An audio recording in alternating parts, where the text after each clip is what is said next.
Chapter 338. Within the twilight valley of the Fey region, a strange yet majestic blue flame was blazing. Yu Qianqiu, who had left the western barracks, had returned here. This was for no other reason than that he had used up most of the blue fire elemental essence in his body. He needed to replenish it so that he could defend himself if something unexpected happened. Looking up at the azure flames, Yu Qianqiu walked up to them. Stretching out his palm, he circulated the starflame fire art, and dense azure fire elemental energy flowed into his hand. As he was happily absorbing, an angry roar suddenly rang out in his mind. "Fire thief, it's you again." Startled, Yu Qianqiu looked down into the eye of fire. This voice seemed to belong to the Fey child underground who was not afraid of fire. In his days, a force cut off his absorption of the fire elemental energy. Needless to say, it was the little Fey down below. Yu Qianqiu raised an eyebrow and coldly snorted, "Little Fey, I'll let you steal it." Without another word, he bent his body and leaped into the azure flames. His limbs spread out as he floated in the flames. The starflame fire art madly circulated, and the fire elemental energy continuously flowed into his body. "What a shameless fire thief, hurry up and stop." The child's voice in his mind immediately began to curse. Unfortunately, it didn't seem to know much about cursing and only repeated the same few words. How could such words pierce through Yu Qianqiu's skin? Yu Qianqiu didn't even blink as he continued to absorb. He concluded that the person down below couldn't come out, or else they wouldn't just be talking. The child's voice seemed to grow weaker and weaker until it was pleading, "Kind fire thief, I beg you, please don't absorb anymore. If you do, it will be very difficult for my little brothers and sisters to wake up." In the end, the voice slowly faded away. Yu Qianqiu didn't care about the life or death of the Fey. He inhaled until he was full and floated back to the shore. As soon as he withdrew the fire art, 2 azure flames flickered in his eyes. His entire body was filled with vigor, and he stretched comfortably before suddenly disappearing from the spot. When Xiaochen reappeared, he was already at the sea 50 kilometers away from the fiendish ghost domain. He looked around but did not find anything strange. The long sword on Yu Qianqiu's back popped out. He jumped onto the flying sword and flew out from the craggy rocks towards the southern sea purple bamboo forest. He did not know what Bai Changchun wanted him to do and how long it would take. Therefore, he took the risk of delaying some time and went back to deal with his personal affairs first. Otherwise, he would never be able to calm down. The vast South Sea was boundless. Birds flew in the sky, blue waves surged to the heavens, and occasionally, whales and sharks showed their backs. Riding on a flying sword, riding on the sea breeze, the blazing sun like fire, the rolling waves of the blue sea, sleeping during the day and rising at night, the bright moon attracting the stars, Yu Qianqiu flew alone above the vast sea for 2 days and nights. He estimated that he was about to reach the location Bai Changchun had mentioned, but he still didn't see that bullshit southern sea purple bamboo forest. He couldn't help but feel a little confused. "Don't play with me. Old man Bai wasn't that humorous." Standing on the flying sword, he looked around with his hand on his forehead like Monkey Sunday. He didn't even see a small island. How could there be a purple bamboo forest? Suddenly, an indistinct white fog in the distance caught his attention. He quickly flew over on his flying sword. When he was in the sky, the vast sea of fog below made his eyes light up. He had stayed on supporting Immortals Island before, and there was a similar island protection formation there. Other than defending against enemies, it also had another function. In the words of his previous life, it was to prevent natural disasters such as typhoons and tsunamis. This was probably the legendary southern sea purple bamboo forest. Damn, I finally found it. It's not fun to go for a ride on the sea for a few days. Yu Qianqiu patted his chest in relief. When he got close to the sea of fog on his flying sword, He circulated his primordial chi and shouted, "May I ask if this is the Southern Sea Purple Bamboo Forest?" His voice rolled into the sea of fog. After a while, there was no response. Yu Qianqiu wanted to barge into the island protection formation to take a look, but he was worried that it was a killing formation. He couldn't help but wonder if the owner wasn't home or if his voice was too soft. Thus, he shouted again, "May I ask if this is the Southern Sea Purple Bamboo Forest? Is the owner home? Who? Is there an end to that broken voice? Why are you shouting in the middle of the day? Can't you let me sleep? Leave now, this is not the Southern Sea Purple Bamboo Forest." A lazy and impatient voice came from the sea of fog. It didn't sound loud, but it made Yu Qianqiu's ears ring. Yu Qianqiu was shocked. What a high cultivation level. Then, he was stunned again. After all this time, this wasn't the Southern Sea Purple Bamboo Forest. Then where would it be? "Senior, since you live here, you must know the location of the Southern Sea Purple Bamboo Forest. Senior, please give me some pointers." "I will be very grateful," Yu Qianqiu politely said. I don't know. Leave, don't disturb my afternoon nap." Just as the lazy voice finished and Yu Qianqiu was feeling gloomy, a girl's voice came from the sea of fog again. "Mister, why are you looking for the Southern Sea Purple Bamboo Forest? If the reason is reasonable, I can give you a pointer or two." As long as someone knew, Yu Qianqiu's eyes lit up. He cupped his fists and said, "I don't have any reason to look for the Southern Sea Purple Bamboo Forest. I am here under the orders of my master." The woman replied with an "oh" and said, "Who is your master? How do you know about the Southern Sea Purple Bamboo Forest?" Hearing this, normal people didn't know about this place. Yu Qianqiu replied, "My master's surname is Bai. He lives in the demon region Shantian Island." The girl's clear and melodious voice exclaimed, "You're Senior Bai's disciple? What? Elder Bai took in a disciple?" The lazy voice immediately became spirited and said, "Ze, let him in.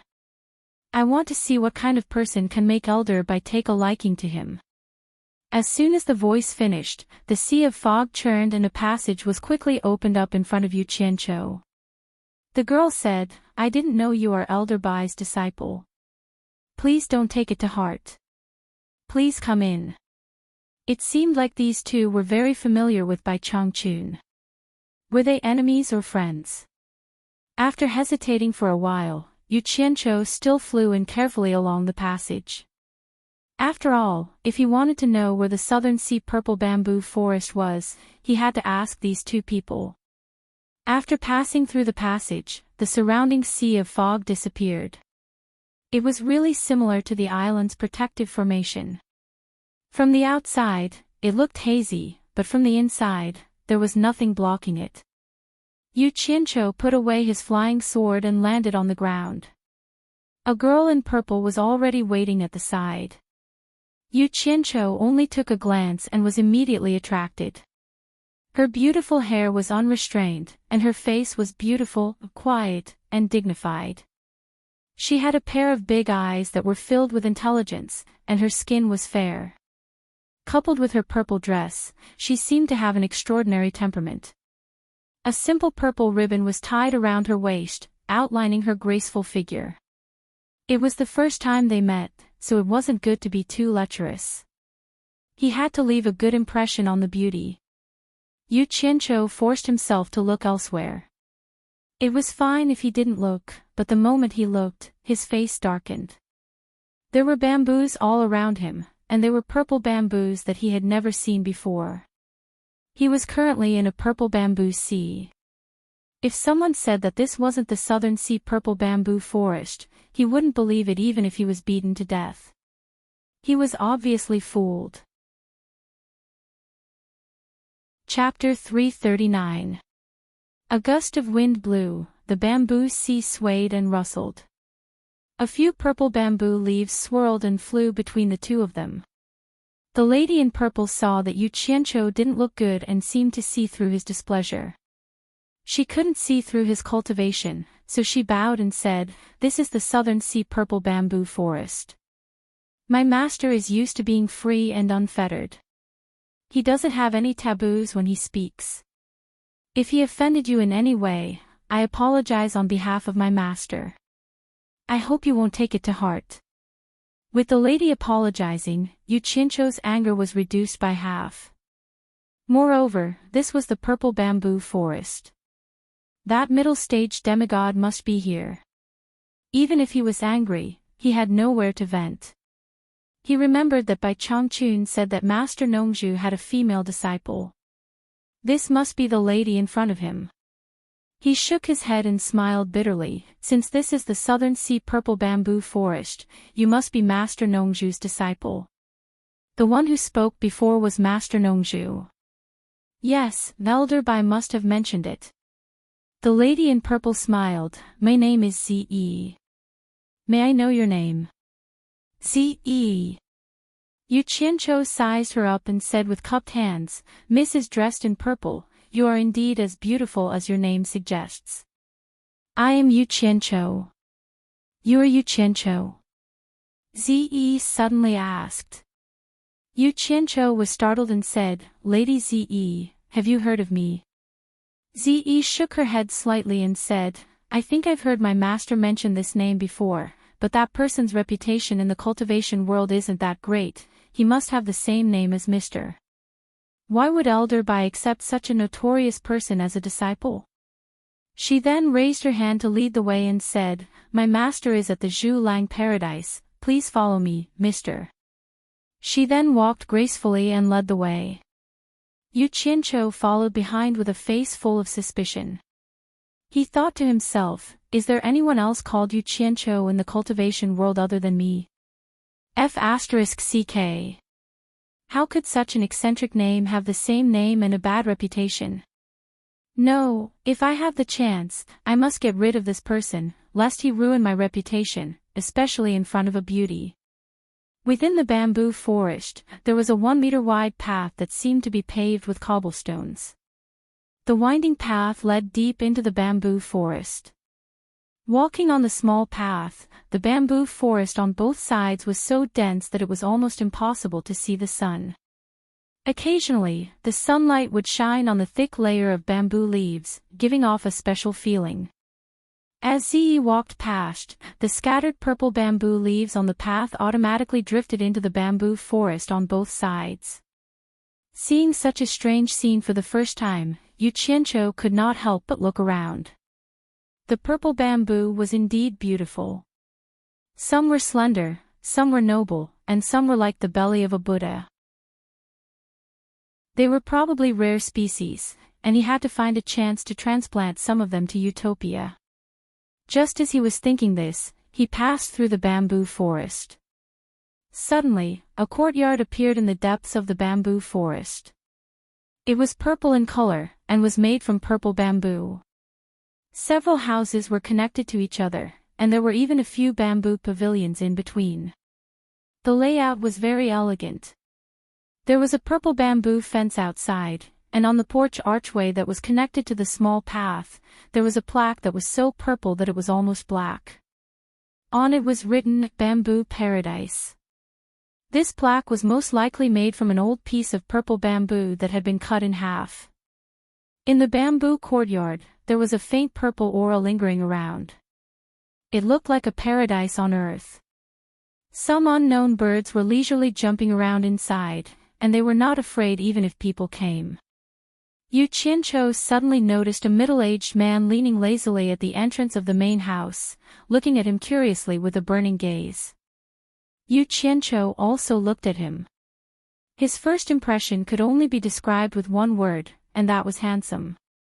Although he looked middle-aged, he was definitely a handsome man. He was tall, neither fat nor thin, just right. He was dressed like a scholar, and there was a purplish-black bamboo flute hanging on his waist. His hair was tied up on top of his head, and his hair was black and shiny. His starry eyes were bright, and his sword-like eyebrows made him look even more heroic. The bridge of his nose was tall and straight, and his cheeks were thin. His slightly thin lips formed a slight smile, and there were 2 dimples on both sides of his cheeks. His face showed a sense of vicissitudes, and it was a pity that it was destroyed by the laziness that he emitted. However, there was no doubt about the special charm of this kind of man. In addition to his outstanding appearance, he was definitely a handsome man. He was a super handsome man, and not a beautiful man. He was the kind of man that even men had to admit was handsome. Yu Qianqiu felt a wave of sadness in his heart. There was actually such a handsome man in this world. How could other men live? This kind of man was a scourge if he went out. He was the kind that specialized in scourging women and young girls. Women would probably fall in love with him once they saw him. A scourge. A big scourge. However, his cultivation was so high that it was frightening. It really made one speechless. Zi raised her hand and pointed, "This is my master." Yu Qianqiu took 2 steps forward and bowed respectfully. "Junior Yu Qianqiu greets Mr. Nongzhu. Don't be so polite." Nongzhu waved her hand casually, and her face released a charming lazy smile. However, the smile froze immediately. She was stunned and asked, "What did you say your name was?" Yu Qianqiu scratched his head and bowed again. "My name is Yu Qianqiu." "Your name is Yu Qianqiu?" Nongzhu's eyes lit up. She left the door frame and walked a few steps down. She circled around Yu Qianqiu and asked, "There is also a man named Yu Qianqiu in the cultivation world?" Yu Qianqiu betrayed his master twice and made a lot of noise in the cultivation world. It is said that he also practiced a set of fire spells. It can be said that he is quite famous, and the cultivation world calls him the scum of the cultivation world. I have secretly looked for him several times, but he is so elusive that even I have not seen him. Do you know him? The more Yu Qianqiu listened, the darker his face became. It turned out that the Yu Qianqiu with a bad reputation that Ziyi mentioned was him, and the person that he wanted to find a chance to get rid of was also him. Damn it! Could it be that my reputation is really so bad that it spread all the way here? Yu Qianqiu's face twitched a little and replied, "I am afraid that the Yu Qianqiu that you mentioned is me." "You are Yu Qianqiu?" Ziyi shouted in surprise. When she looked at Yu Qianqiu again, the expression on her face seemed to be a little disdainful. Yu Qianqiu was speechless. It seemed that he had repeated his name several times. Why did it sound a little strange? Doesn't look like it. Nongzhu shook her head and looked at him carefully. She said, "You don't look like the legendary scum of the cultivation world. What's more, old Bai is used to being serious. It is impossible for him to accept that Yu Qianqiu as his disciple. What evidence do you have to prove that you are Yu Qianqiu?" Yu Qianqiu's neck thickened. Then he became discouraged and said dejectedly, "I don't know how to prove it. Is it that important whether I am Yu Qianqiu or not?" Of course it is important. Yu Qianqiu, whom I have been looking for everywhere, has come to me voluntarily. Of course, I have to verify your authenticity. Nongzhu pinched her chin and said, "I have a few questions to test you. If you pass, you can prove that you are Yu Qianqiu." Yu Qianqiu felt dizzy. How could he meet such a person? He looked like a decent person. Was there something wrong with his brain? He wanted to find a place to bang his head against the wall. Nongzhu said seriously, "Let me ask you, which teacher is old man Bai?" "The third," Yu Qianqiu replied weakly. Ziyi frowned, and her gaze towards Yu Qianqiu was filled with disgust. "Yes, that's the right answer." Nongzhu nodded and asked, "Which sect did you join first?" "On Guangcong." "Well, that's right." "Which sect did you join second?" "Fuxian Island." "Well, not bad. After you joined the second sect, did you do anything wrong to the first sect?" "No. Well, that's not right. Didn't you kill the grandson of the first sect leader? I did. You didn't kill the grandson of the first sect leader? I did. That's right. The first sect leader was also killed by you, right? It said that there were a bunch of other sect members. I did. TSK. He abandoned his own sect to join another sect, and then turned around and killed his former fellow sect members. He even killed the previous sect leader. Don't tell me that doing this is not letting down his original sect. Yu Qianqiu was speechless. It was Ong Guangceng who did wrong to him first. He never felt that there was anything wrong with what he did. But when this guy asked him, even he felt that he had done something disgraceful, let alone in the eyes of others. Forget it. I don't have anything in common with this psychopath, and there's no need to explain. He shook his head and said, no. Ze frowned again. She didn't even look at Yu Qianqiu. Nongzhu's eyes lit up. He nodded and said, now I believe that you are the scum of the cultivation world. The truth is right in front of you, but you still dare to lie. You are indeed the scum of the cultivation world. Wait a minute. He suddenly asked in confusion, didn't you tell Old Bai about what you did? Otherwise, how could he accept you as a disciple? Yu Qianqiu wanted to catch this guy and beat him up. But if he did, he would definitely be beaten up. So he gritted his teeth and said, I have told my master about all these things. I didn't hide it from him. That's strange. Did Old Bai change his mind? Nongzhu asked curiously. He thought for a while and shook his head. He probably didn't understand. Then he said, I heard that you have practiced a powerful fire spell. Can you show it to me? It's the best way to prove that you are Yu Qianqiu. Yu Qianqiu couldn't stand it anymore. Even if his cultivation was high, he didn't have to torture him like this. He took a deep breath and said word by word in a deep voice, Mr. Nongzhu, what do you want? Did I offend you in some way? Humph. Ze snorted, this is not Shantian Island. No one will be polite to you. Show it to me. Don't make yourself unhappy. It's okay. It's okay. Ze, don't talk nonsense. Nongzhu tried to smooth things over. Yu Qianqiu, I don't mean anything. I just heard that you used the fire spell when you were in the core bearing stage and scared away a cultivator in the crossing calamity stage. I'm really curious. I want to see what's so special about your fire spell. I really don't mean anything else. Why don't you show it to me? He had to lower his head when he was under someone else's roof. Yu Qianqiu's face turned livid. He said indifferently, yes, sir. As soon as he finished speaking, he emitted a wang sound, and his entire body emitted a green flame, dyeing the surroundings into a green color. Chapter 340. The sudden appearance of the green light immediately frightened the birds in the courtyard and caused them to scatter in all directions.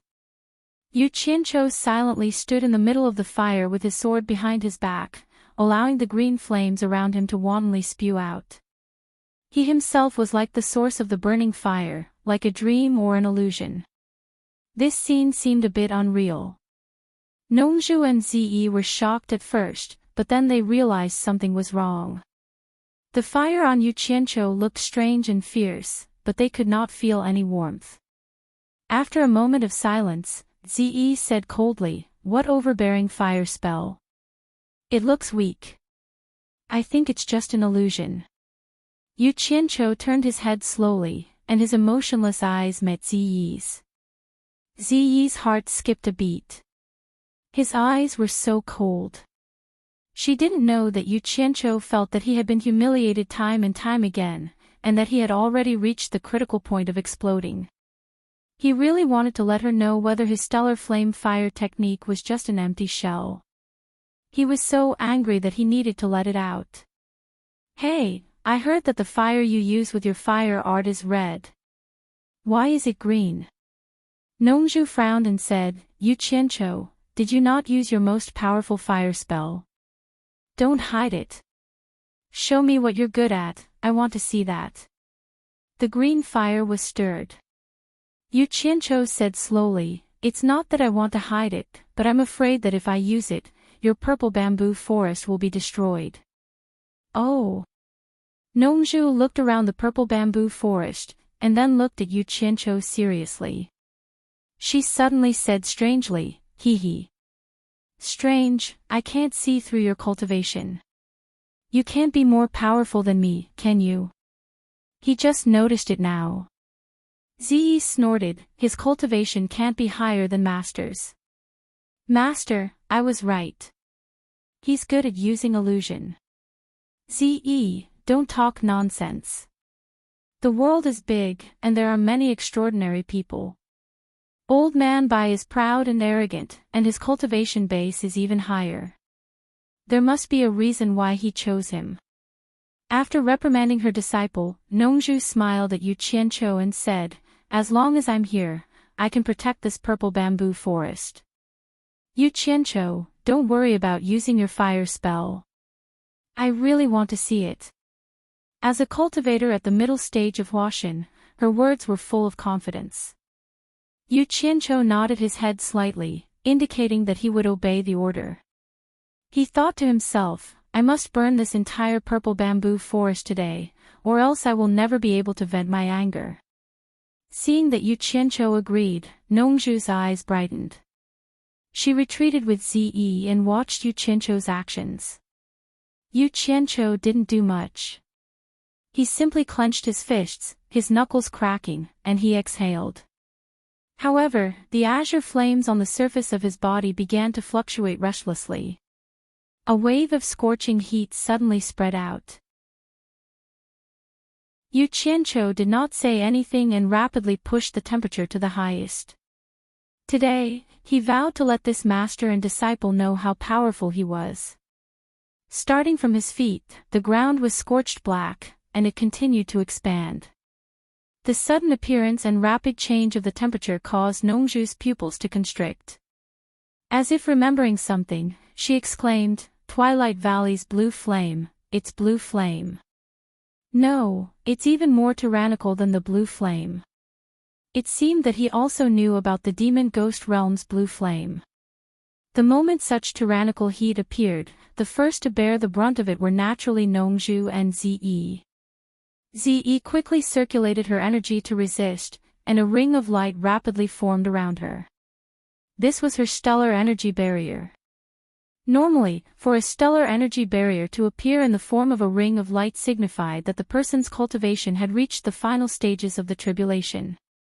However, the blue flame's heat was far too tyrannical, and Yu Qianqiu was deliberately giving them a hard time. One could easily imagine just how terrifying the temperature was. Ziyi's serene face revealed an expression of fear.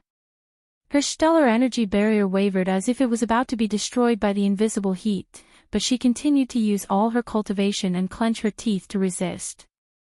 Nongzhu immediately realized that something was wrong with her disciple and harshly yelled, Ziyi, quickly retreat.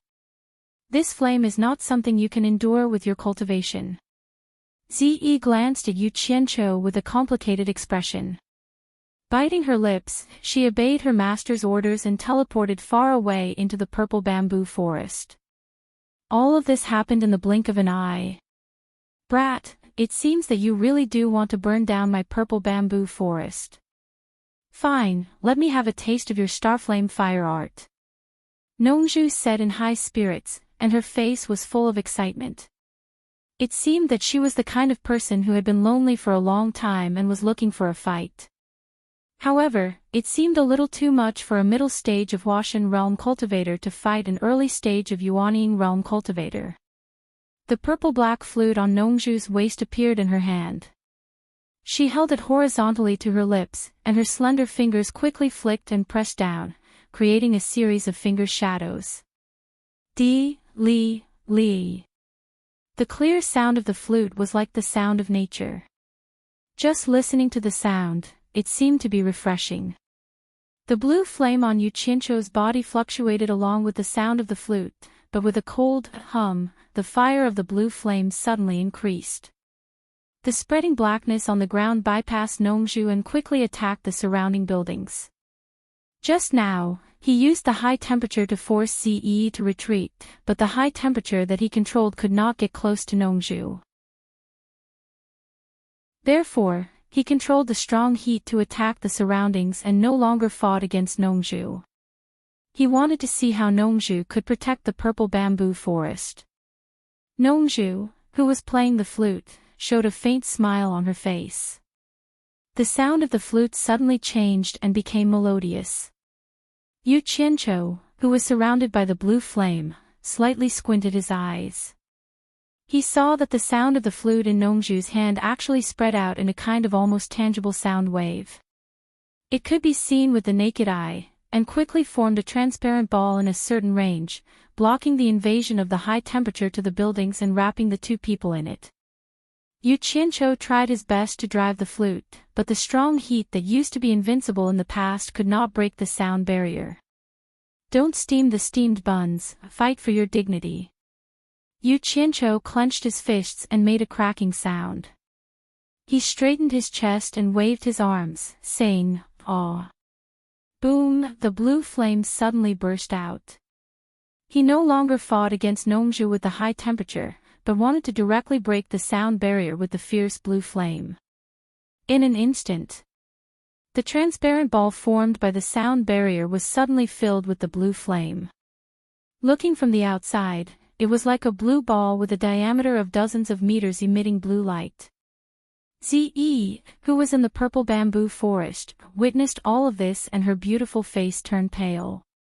The high temperature just now still made her feel a lingering fear. If she was engulfed by this fierce green flame, she really didn't know if she would be able to endure it. In fact, her concern was unnecessary. If she really fought with Yu Qianqiu, with Yu Qianqiu's cultivation, it would be very difficult for him to hurt her, no matter how strong the blue flame was. She couldn't just stand there and let Yu Qianqiu burn her with fire. The strong blue flame could not break the sound barrier. On the contrary, Nongzhu was still playing the flute with a smile on her face. When the flame was 1 meter away from him, it was difficult for it to move an inch. Yu Qianqiu knew that he was already giving it his all. He couldn't help but bitterly smile in his heart. This soul formation cultivator was truly extraordinary. Just a simple flute and he couldn't do anything about it.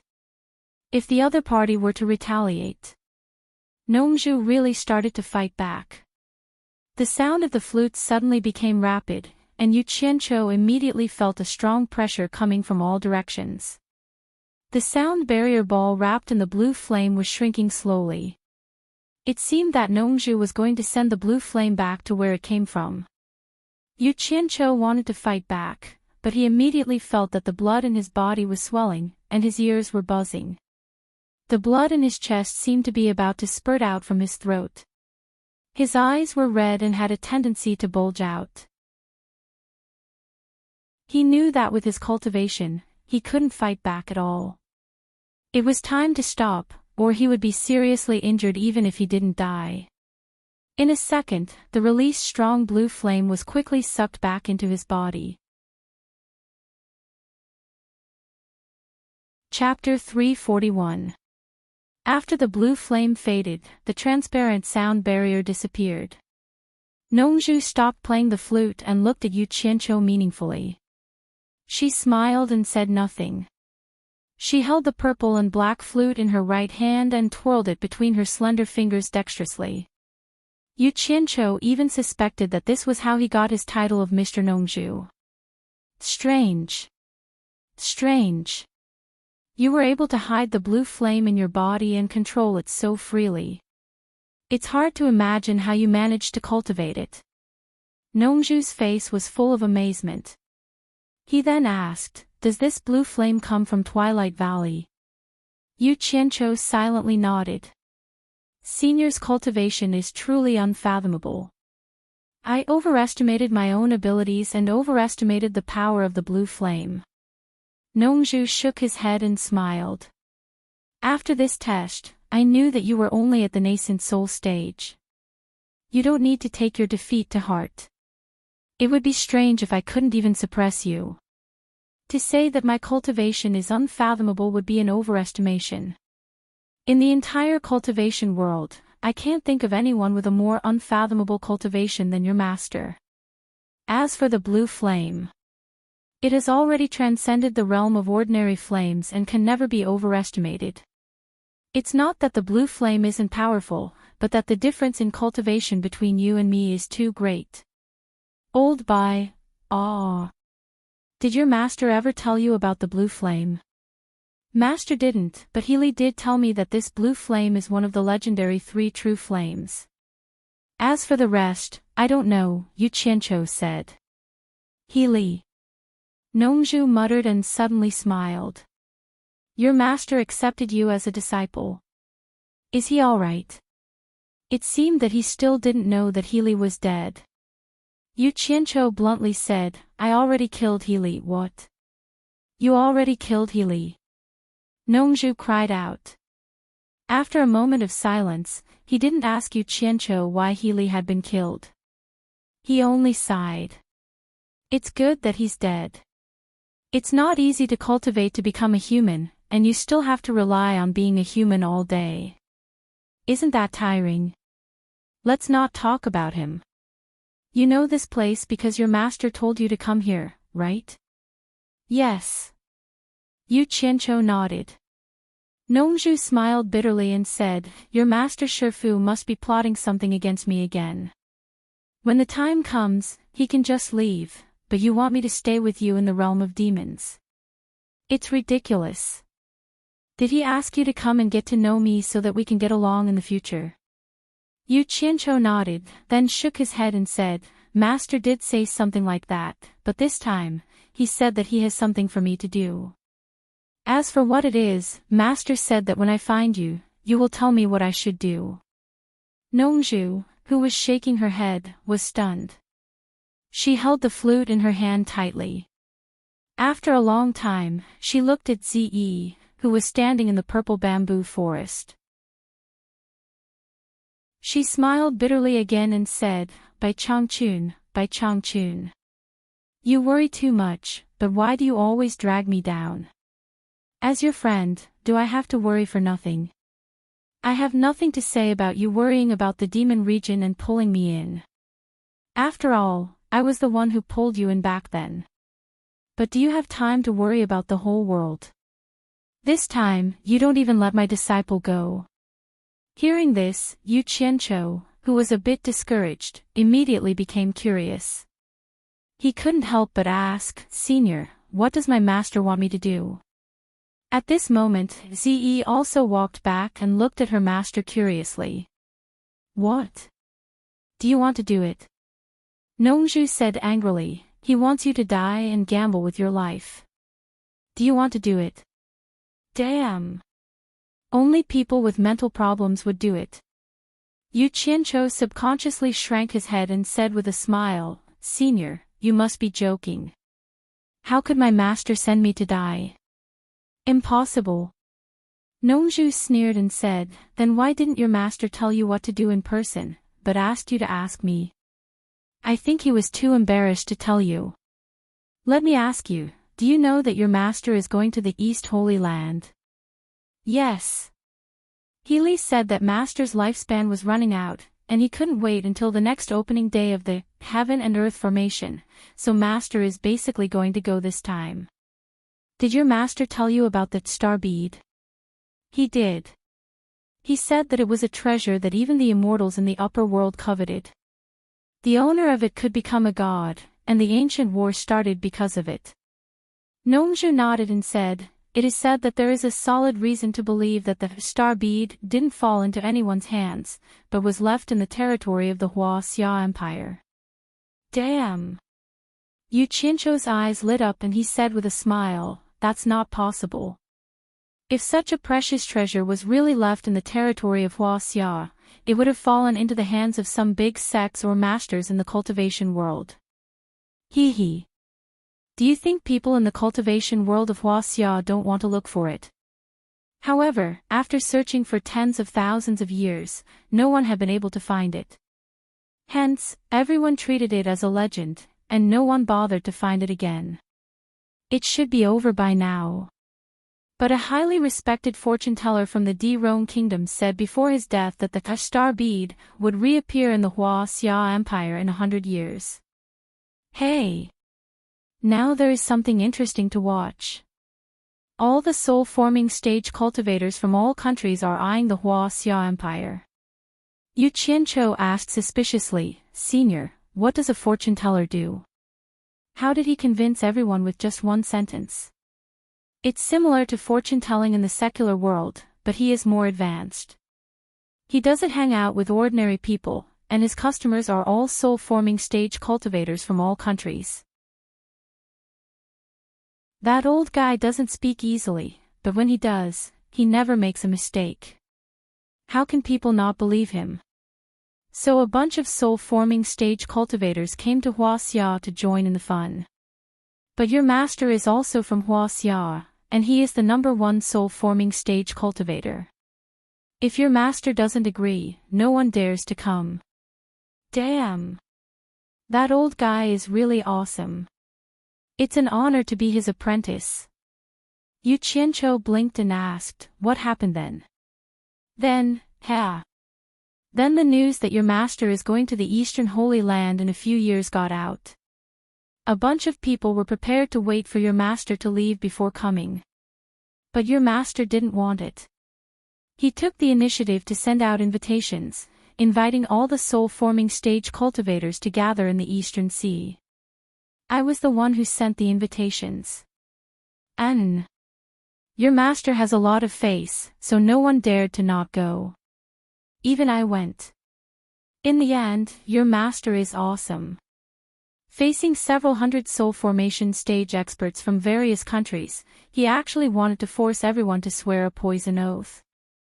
The general meaning was that under the situation where he went to the Holy East Land and whether he was alive or dead, the soul formation stage experts present were not allowed to personally participate in this matter and were not allowed to personally visit the Chinese cultivation world.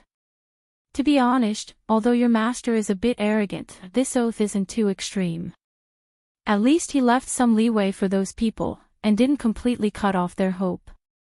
But with so many people present, your master is going against everyone alone, so naturally there are people who aren't afraid of him. They've started fighting. Yu Qianqiu asked excitedly. Just imagine a person facing all the top experts in the world. Just this courage alone is enough to make people's blood boil. Zi, who was at the side, also had a strange look in her eyes. Hee hee. When it comes to fighting, I've never seen your master afraid of anyone. Back then, before your master took over the Demon Ghost region, when he was still in the early stage of soul-forming stage, he dared to look for experts all over the world to challenge, and beat some early-stage soul-forming stage cultivators until they were speechless. In the end, I thought of some ways to restrict your master to the Demon Ghost region, and your master became the world's #1 expert through fighting. Sigh. In the sky above the Eastern Sea, Old Man Bai immediately killed 3 people because of a disagreement. What a good temper. Zi suddenly asked, "Master, what were the cultivation levels of the 3 soul-forming stage cultivators that Old Man Bai killed? Do ordinary early-stage soul-forming stage cultivators have the guts to do that?" Nongzhu asked in reply, and continued with a bitter smile, "Later, some soul-forming stage cultivators thought your master was too arrogant, so 16 soul-forming stage cultivators joined forces to fight your master, including 2 early-stage soul-forming stage cultivators. Wow! In that battle, I finally understood what it meant to be the #1 expert in the world. With a flip of his hand, he could summon clouds and rain. With a flip of his hand, he could control ice, wind, fire, and water. He could move mountains and drain seas. Even the thunderbolts in the sky were casually turned into heavenly swords by him. It was as if there was nothing in this world that he couldn't borrow. He killed all 16 deity transformation cultivators. Even now, when I think of that scene, my heart still palpitates with fear. In the end, the rest of them didn't dare to cause trouble, and were all forced to swear an oath. Tell me, is your master still human? With such a terrifying cultivation level, how could he still stay in the cultivation world and not ascend to immortality?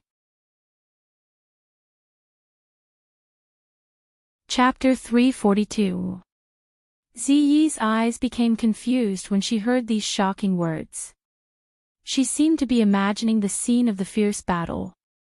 Yu Qianzhou was shocked and excited, but he didn't think it was strange.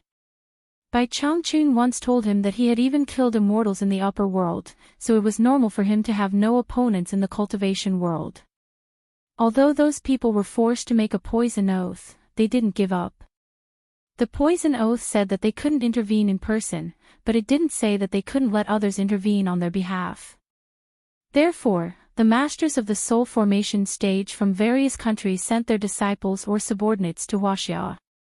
However, in the eyes of the Huaxia cultivation world, they were the orthodox cultivation world, and everyone was responsible for defending and protecting their own land.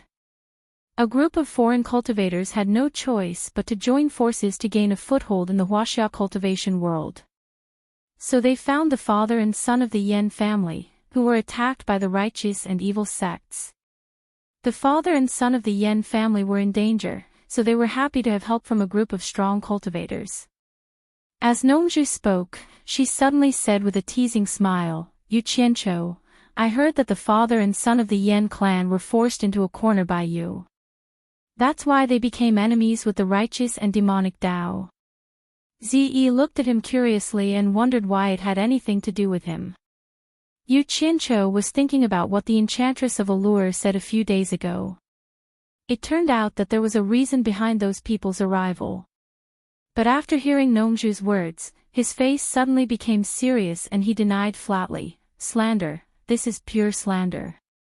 In fact, the father and son of the Yan family have been enemies with the righteous and evil sects for a long time. I'm just too upright, and I really can't stand such despicable behavior, so I revealed the truth." Nongzhu smiled and said, "I don't know whether you're upright or not. Anyway, I only know that many cultivators call you the scum of the cultivation world. I guess that once you showed up, many defenders wanted to kill you, especially the Daluo sect. I heard that you killed the son of the head of their sect. Alas! The Daluo sect was probably going crazy at that time.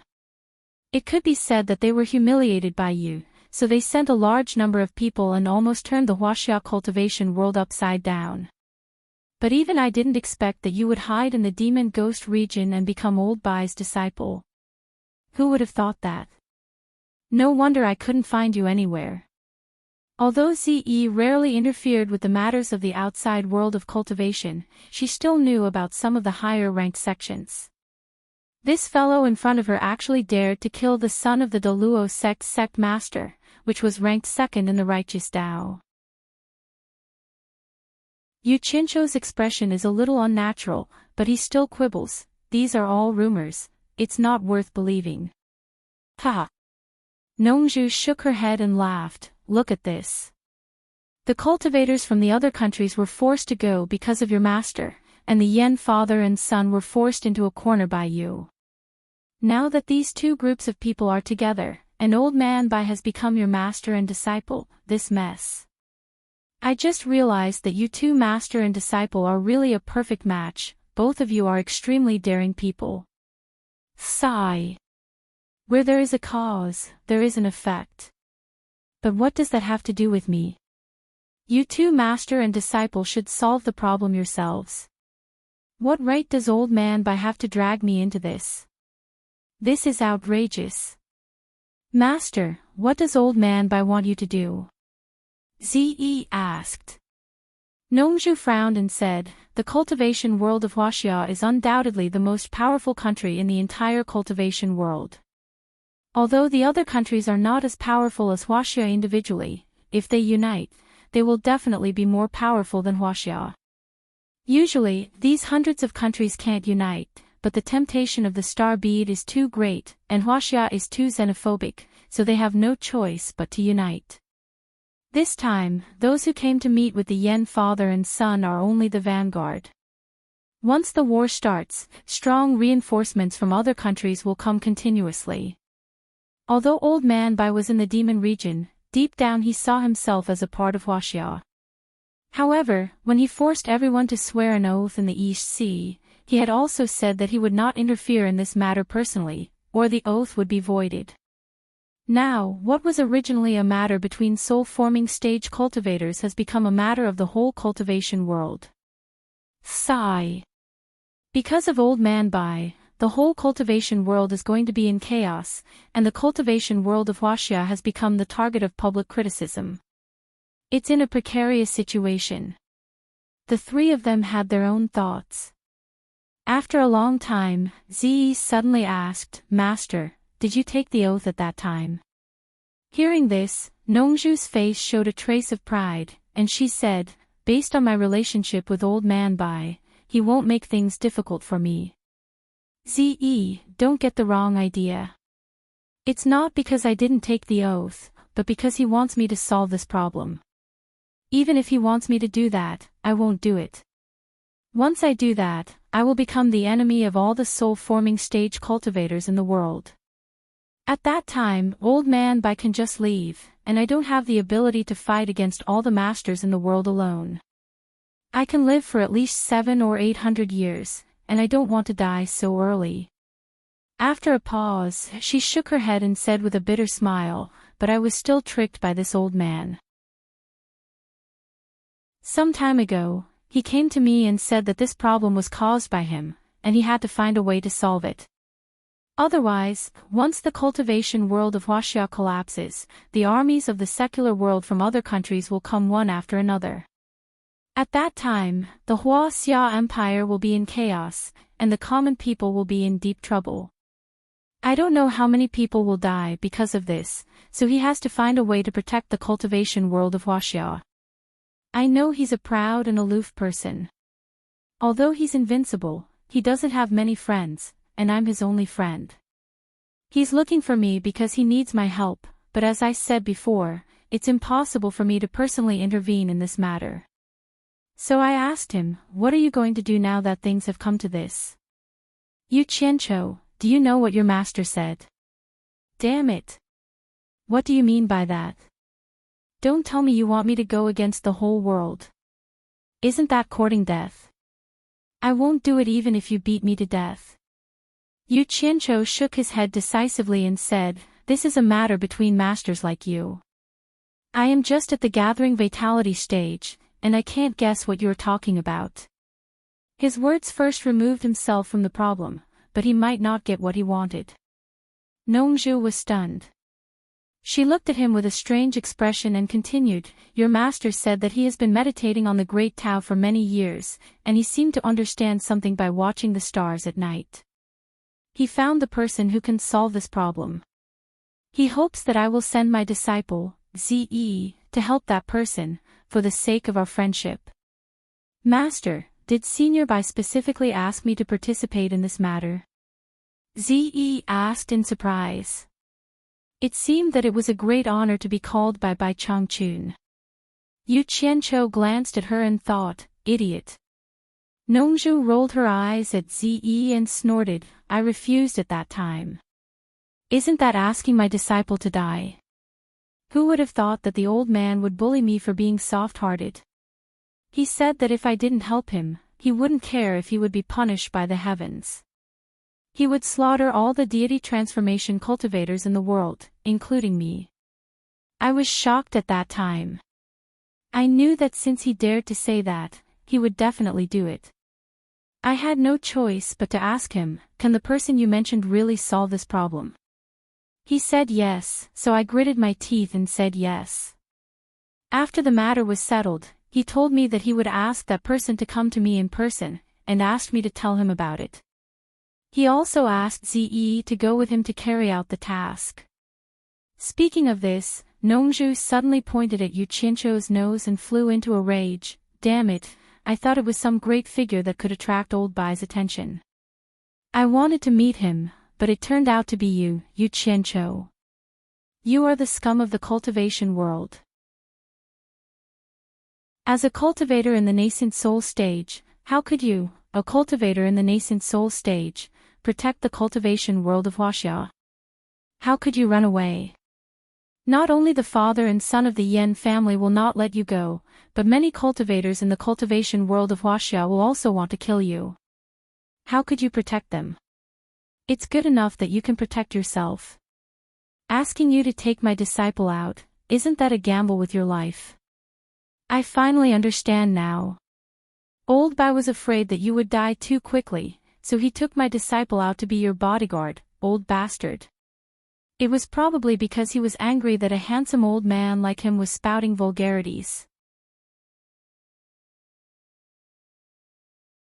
Chapter 343. Go ahead. Go ahead. I don't want to do that glorious and great thing. If I have to sacrifice, I have to make it worthwhile, right? Do you want me to shed my blood for the world? I have nothing better to do. What does the world have to do with me? Who would do something without benefits? Yu Qianqiu murmured to himself. He lowered his head and let him scold him. However, there was one thing that he also understood. It seemed that this guy knew who he was the moment he heard his name. He was beating around the bush to tease him. In Ziyi's strange eyes, Nongzhu seemed to find that she had lost the demeanor of a master. She said to Yu Qianqiu embarrassedly, "Tell me what you think. I can see that you don't want to go either. As long as you refuse, I don't think old Bai has anything to say. Then, this matter will naturally be settled. Forget it. You don't dare to stand up for me. Do you think I'm an idiot? Old Bai is like a butcher when he gets angry. I'm just a promising young man. I can't even stand a chance against him." Yu Qianqiu coughed and sternly said, "Since it's an order from my master, how can I not obey as his disciple? I can't do such a thing. Yu Qianqiu is willing to sacrifice my life to relieve master's worries, even if I die 10,000 times." His expression showed that he was resolute to die. His righteous words made Ziyi's disdainful look disappear. A woman's heart was like a needle at the bottom of the ocean. It was hard to understand. Nongzhu winked and twitched her face. She said, "Hee hee. You. Hee hee. What a filial disciple. I think the dead headmaster on Guangcang will be so angry that he will come back to life after hearing your words." Yu Qianqiu turned a deaf ear to these mocking words and acted as if he hadn't heard them at all. Instead, he said, "Senior, I believe that my master has other arrangements. He wouldn't let me and Lady Ziyi go into danger alone." In fact, he felt that the name Nongzhu was not a good one. Usually, when he called a senior, he would add the honorific surname in front of the word. For example, Senior Zhang, Senior Liu, and so on. As for Nongzhu, if you give him an honorific surname, he will become Senior Nongzhu. Senior Nong. Yu Qianqiu couldn't bring himself to call him that, so he just called him Senior.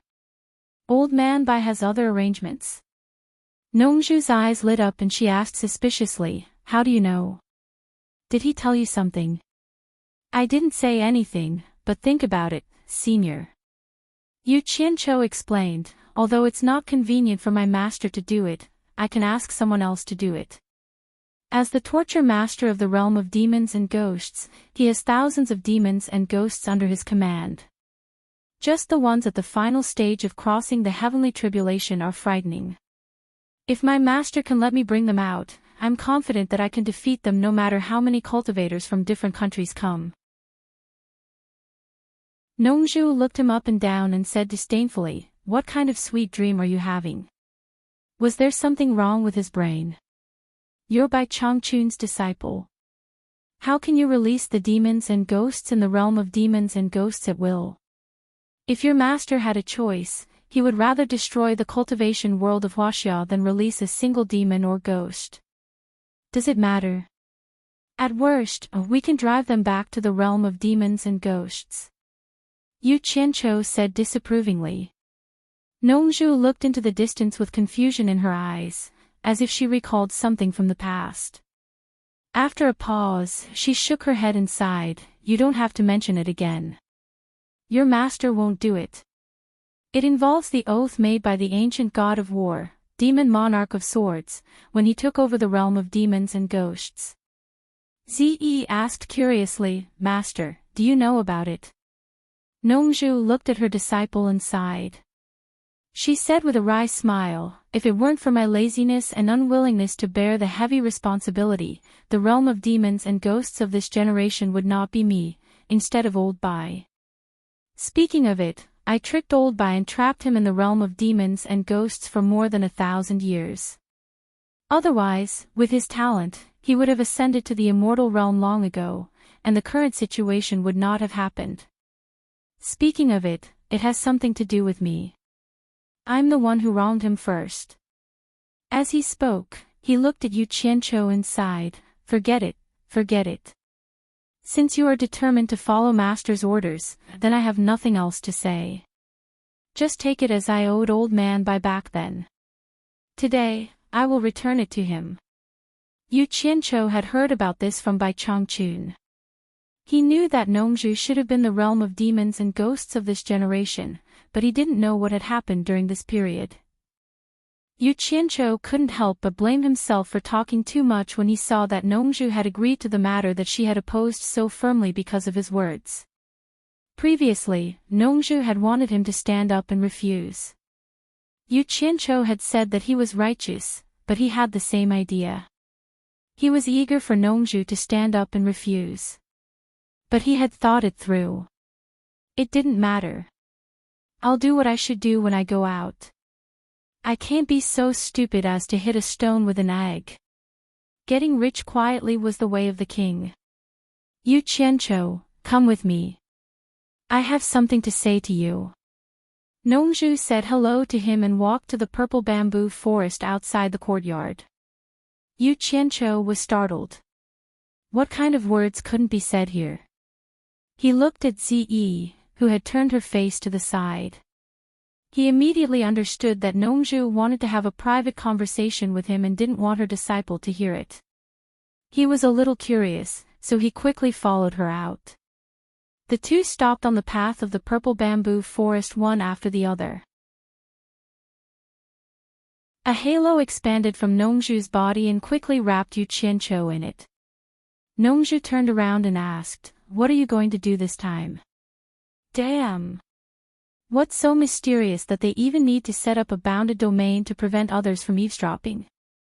Yu Qianqiu looked at the halo that surrounded them and said in surprise, "Senior, do you have any good ideas?" He had never thought of working hard, so he naturally couldn't tell her any plans. So he simply pushed the question back. As expected, Nongzhu stared at him and said, "Should I ask you or you ask me? Since you're ready to follow the master's order, don't you have any plans? I don't think you're a person who is in a hurry to die." Yu Qianqiu put on a serious look again and replied, "I really don't have any plans. After leaving the South Sea, I'll immediately go back to Shuntian Island to ask my master. I'll do whatever my master says without any second thoughts." He added in his heart, "If you want to get the truth out of me, just wait. God knows if you'll sell me out later. You and Old Bai have been friends for more than 1,000 years, but I've only known you for a few days. Less than a day. Yu Qianqiu, don't play this game with me. In terms of cultivation, I'm not as good as your master, but in terms of judgment. Haha. I'm not in the mood to cultivate. I've wandered in the secular world for 1,000 years, and I've seen all kinds of people. I can tell at a glance that you're not a good person. I'm afraid you're thinking in your heart that you'll do whatever you want to do when you go out. You're still trying to hide it from me." Nongzhu really saw through his thoughts at a glance. But so what if she saw through it? Yu Qianqiu was also a rogue in his previous life, so he was thick-skinned. What's more, even if others could guess what he was thinking, there was no evidence.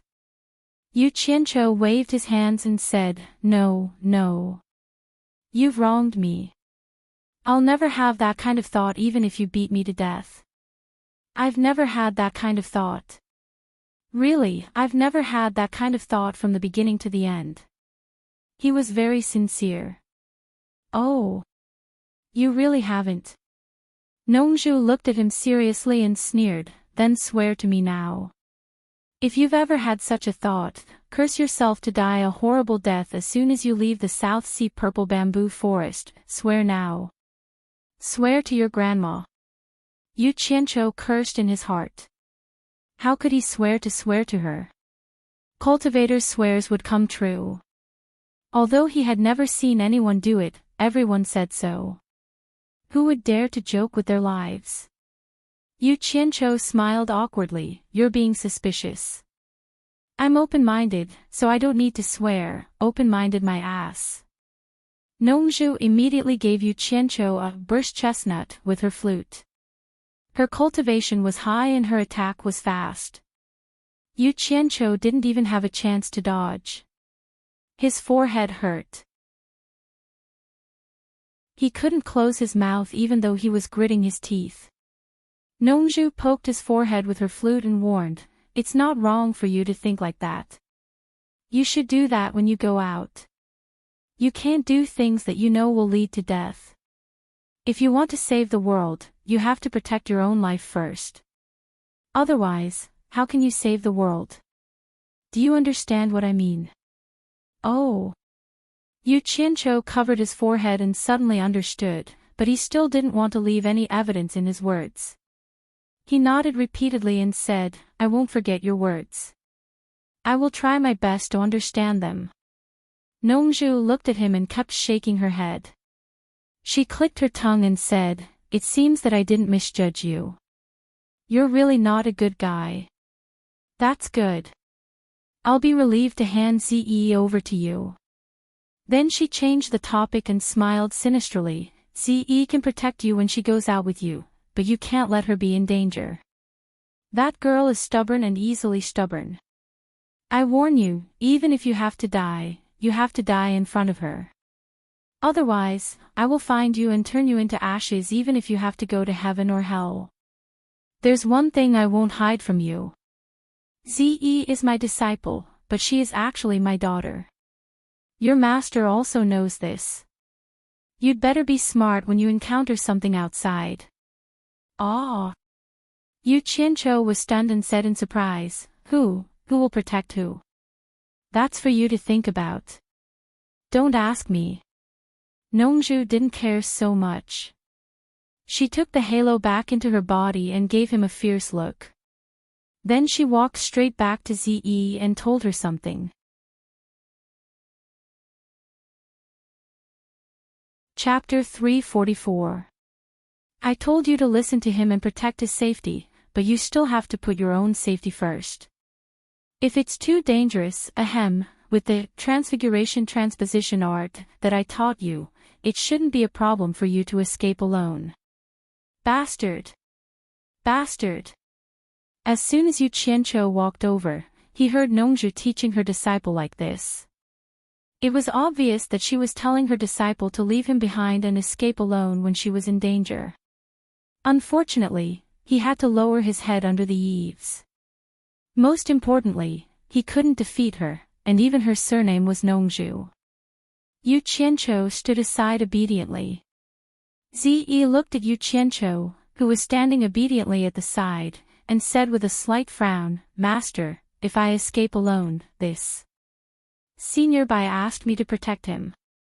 If anything happens to him, how would I have the face to meet Senior Bai? Are you stupid?"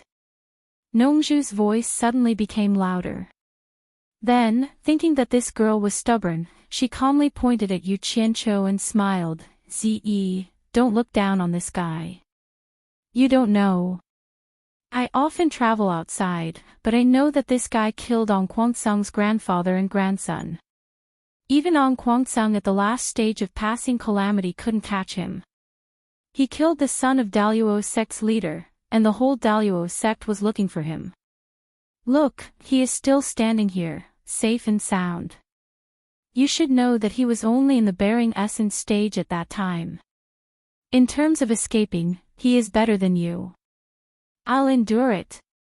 Yu Qianzhou's eyebrows trembled. Nongzhu could not help but take a deep breath when she saw the hesitation on her disciple's face.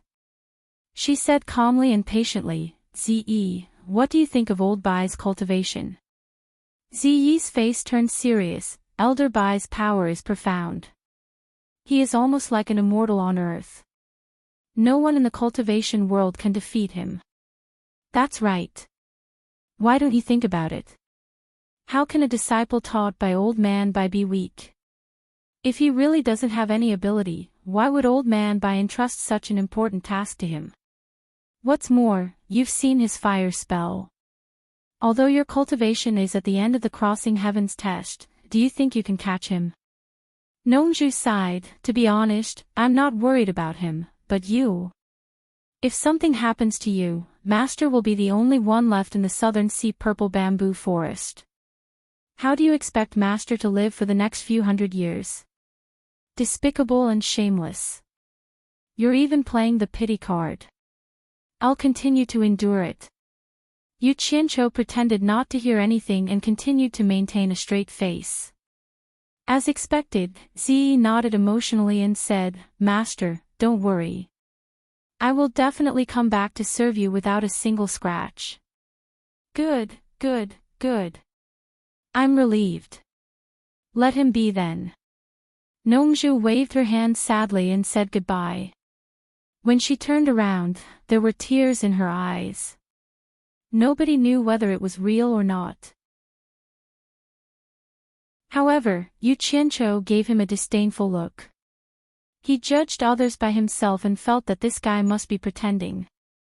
Ziyi knelt down and said, Master, take care. I will come back as soon as possible after completing the task entrusted by Senior Bai. Do you think you're playing house? Come back as soon as possible? Yu Qianzhou also bowed to Ziyi. Nongzhu waved at them with her back facing them, indicating for them to leave. Yu Qianzhou didn't want to stay any longer when he met his nemesis.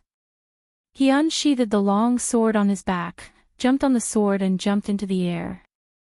Ziyi flew directly after him and played a spell in the air. The two of them quickly went far away. Yu Qianzhou's mood instantly became much better when he saw the vast ocean again. Who knew that Nongzhu's voice would suddenly resound in his ears? Stinking brat, I'm warning you. Don't have any designs on my daughter just because she's beautiful. If I find out, I'll castrate you. The voice was so loud that it made his ears numb. He staggered and almost fell off the sword. Ziyi immediately noticed and asked, Yu Qianzhou, what's wrong? It's very windy. Yu Qianzhou said awkwardly. He knew that the cultivation of the spirit severing stage was very terrifying. They were not far from the South Sea purple bamboo forest, so he didn't dare to say anything bad about Nongzhu. Ziyi looked around in confusion. It seemed that she didn't notice how strong the wind was. She turned her head and asked, Yu Qianzhou, I rarely go out. Where are we going now? To the Huaxia cultivation world. No hurry. Let's go back to the demon ghost region to see my master first. We'll listen to his opinion first. Yu Qianzhou said. Okay. Ziyi nodded heavily. Hearing that they were going to see Bai Changchun, she became solemn as if she was going to see a saint. One of them rode on the sword, and the other flew in the air. The woman followed beside Yu Qianzhou and quickly flew to the demon ghost region. Yu Qianzhou looked at Ziyi from time to time. He found that she and Nongzhu looked similar. However, it seemed that Ziyi didn't know that Nongzhu was her father. Otherwise, Nongzhu wouldn't have been so sneaky. There might be a big story behind it. They flew over the sea. 2 days later, they entered the gloomy and terrifying demon ghost region. From time to time, all kinds of demons and ghosts with ferocious faces flew over arrogantly. However, when they saw Yu Qianqiu, their faces immediately changed. They all flashed to the side with their hands down and lowered their heads. Yu Qianqiu was expressionless. He just flew forward as if he didn't see them. Ziyi looked at Yu Qianqiu in surprise from time to time. She didn't expect him to be so powerful in the Demon Ghost region. On the 1,000-mile lake, once they arrived at Obedient Island, the two of them landed immediately. Lady Mu walked over and called out, "Mr." Her gaze then shifted to Ziyi, and she bowed slightly in greeting. Yu Qianqiu asked, "Is my master here?" Miss Mu nodded with a smile. They immediately walked to the center of the island. Ziyi looked back at Miss Mu and asked curiously, "Who is she? Why haven't I seen her before?" Obviously, it wasn't the first time she came to the Qinli Island. Yu Qianqiu replied casually, "I'm new here." Bai Changchun was still sitting with his eyes closed.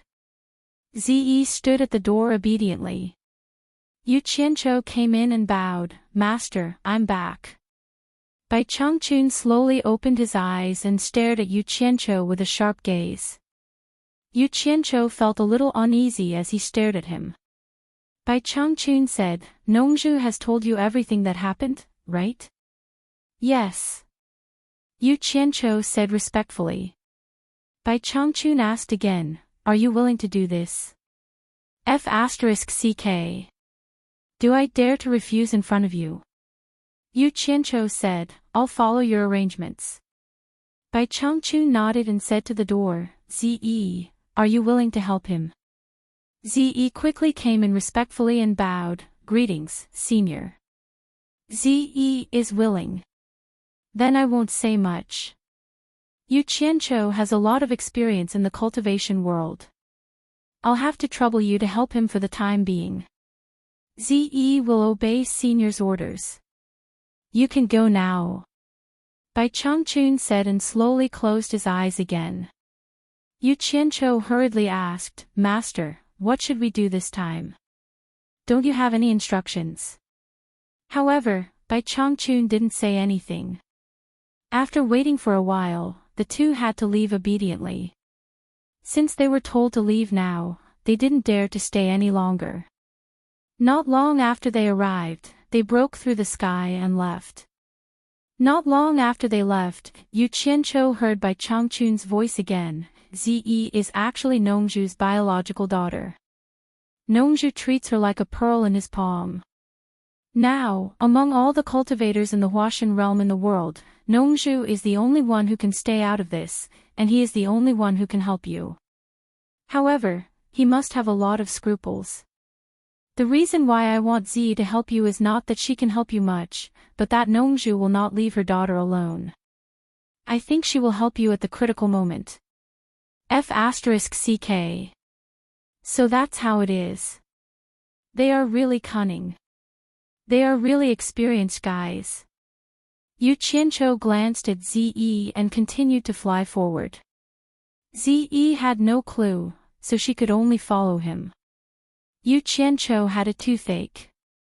With a follower following him, it would be difficult for him to teleport in the future. But to his relief, Bai Changchun didn't give him any instructions. He could only understand that he could do whatever he wanted, which was exactly what he wanted. In that case, he didn't have to rush. He wanted to go to Yu Ji's place. He had been thinking about the legendary Black Fire and Resurrection Grass in the 9th Netherworld Cave. Chapter 345. The two of them flew out of the Valley of Evil Wind. Yu Qianqiu landed on his sword and Ziyi followed.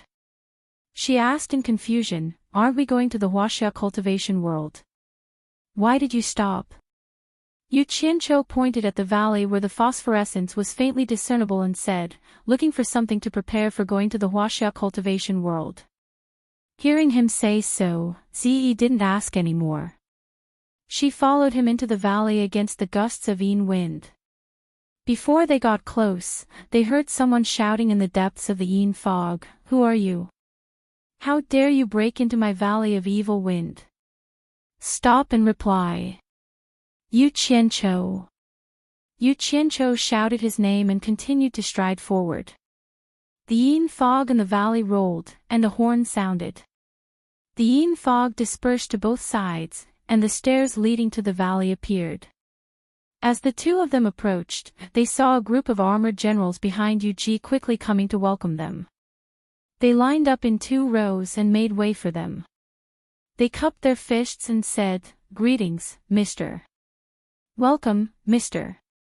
I welcome you," Yu Ji said with a happy face. Suddenly, she noticed that there was a woman in purple beside him looking around curiously. She didn't look scared at all. Obviously, she wasn't an ordinary person, so she bowed to greet them. "I'm here to visit sister-in-law. I don't dare to trouble sister-in-law to welcome me." Yu Qianqiu raised his hand to help her up. He cupped his fists and smiled at the generals on both sides. Most of the generals knew him, and when they saw him call Yu Ji's sister-in-law, they immediately had a good impression of him, and all of them smiled. Ziyi heard Yu Qianqiu call Yu Ji's sister-in-law. She couldn't help but look at Yu Ji a few more times. A group of armored generals surrounded the 3 of them and walked to the Ghost King's Hall. It was still the magnificent Ghost King's Hall.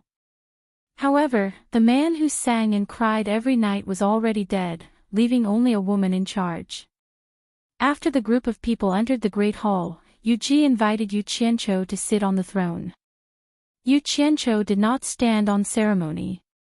With his current status, this seat was already set in stone. If he did not sit on it, no one would dare to sit on it. The former was about to call for a banquet when Yu Qianqiu glanced at Ziyi, who stood beside the throne. He waved his hand and said, "Sister-in-law, don't bother.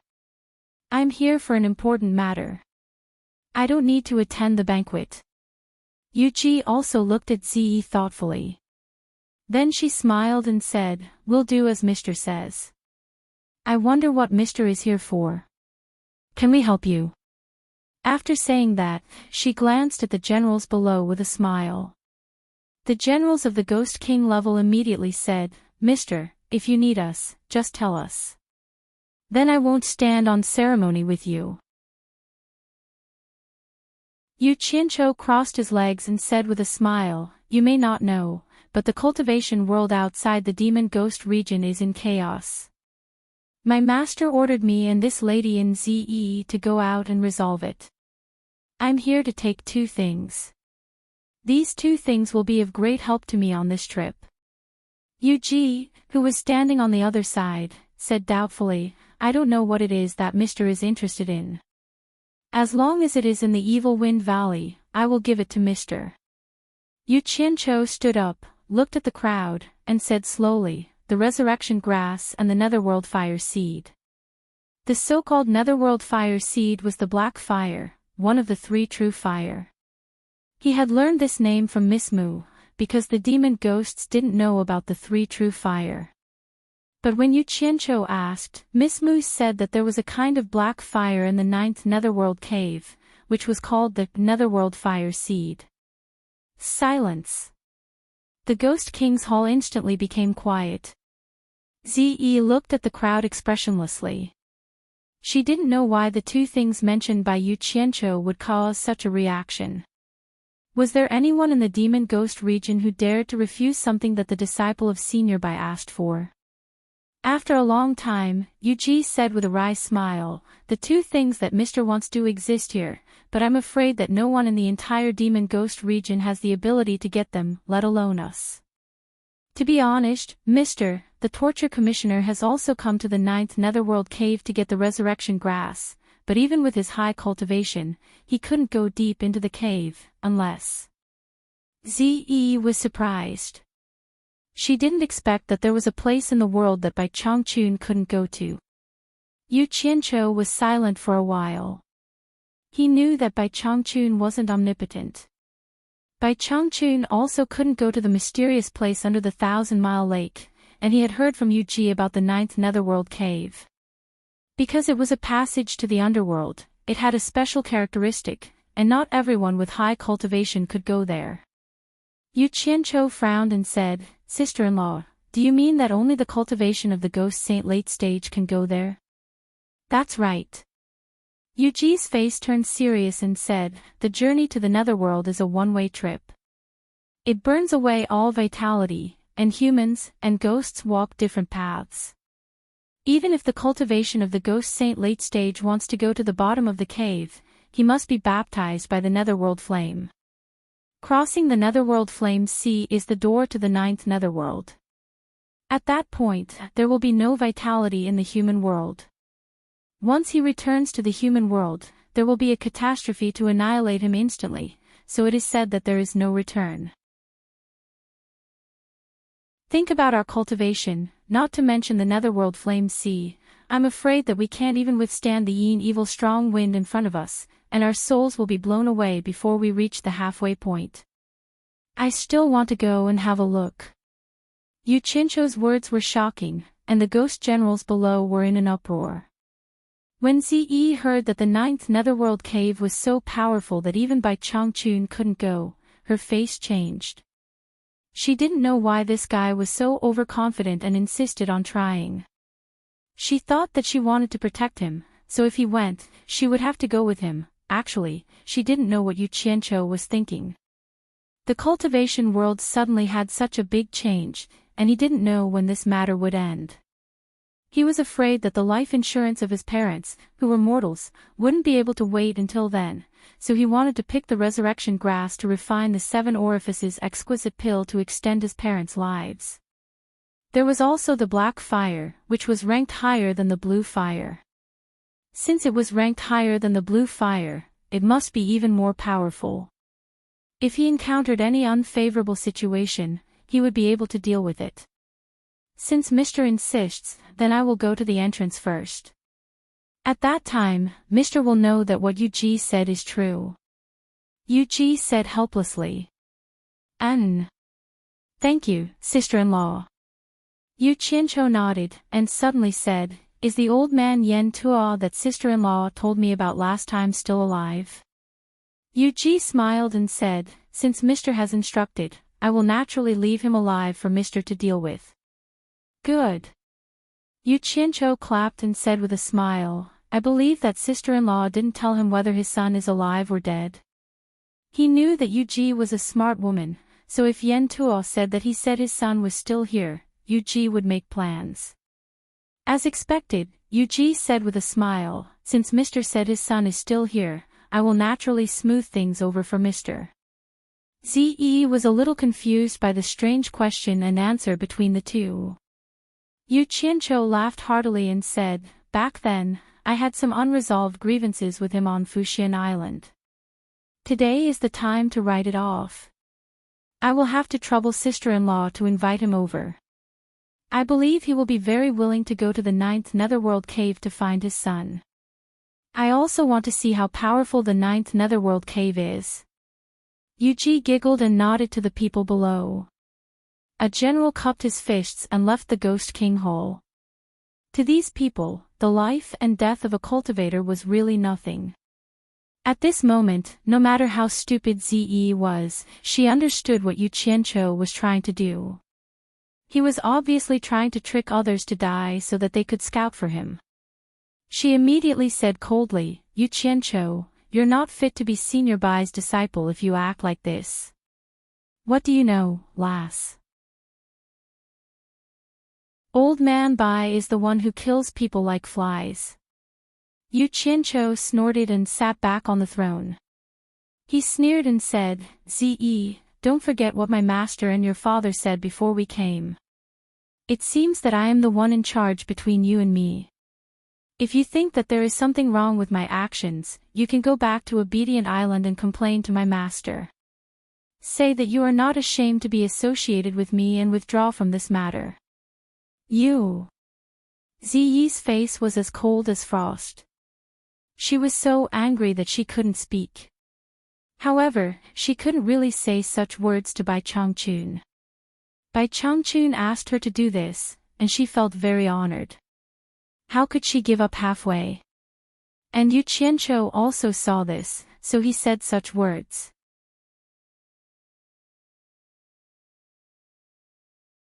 Chapter 346.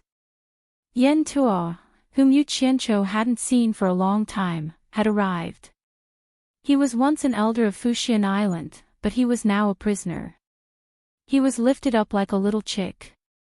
The Ghost King threw him to the ground, and his armor clanked. He cupped his fists and retreated to the side. Yan Tuo staggered to his feet. His hair was white and messy, and his clothes were tattered. There were bloodstains on his torn clothes, and it looked like he had been whipped. He looked like he had aged a few decades in an instant, and he didn't look like the elder who ordered people around. Yu Qianqiu looked down coldly. If he hadn't been too arrogant in the past, he wouldn't have been tricked by a few jokes. However, Yu Qianqiu didn't expect him to age so much. He had taken good care of himself in the past, but now his hair was all white, and his face was full of wrinkles. If he didn't know who he was, he wouldn't have recognized him.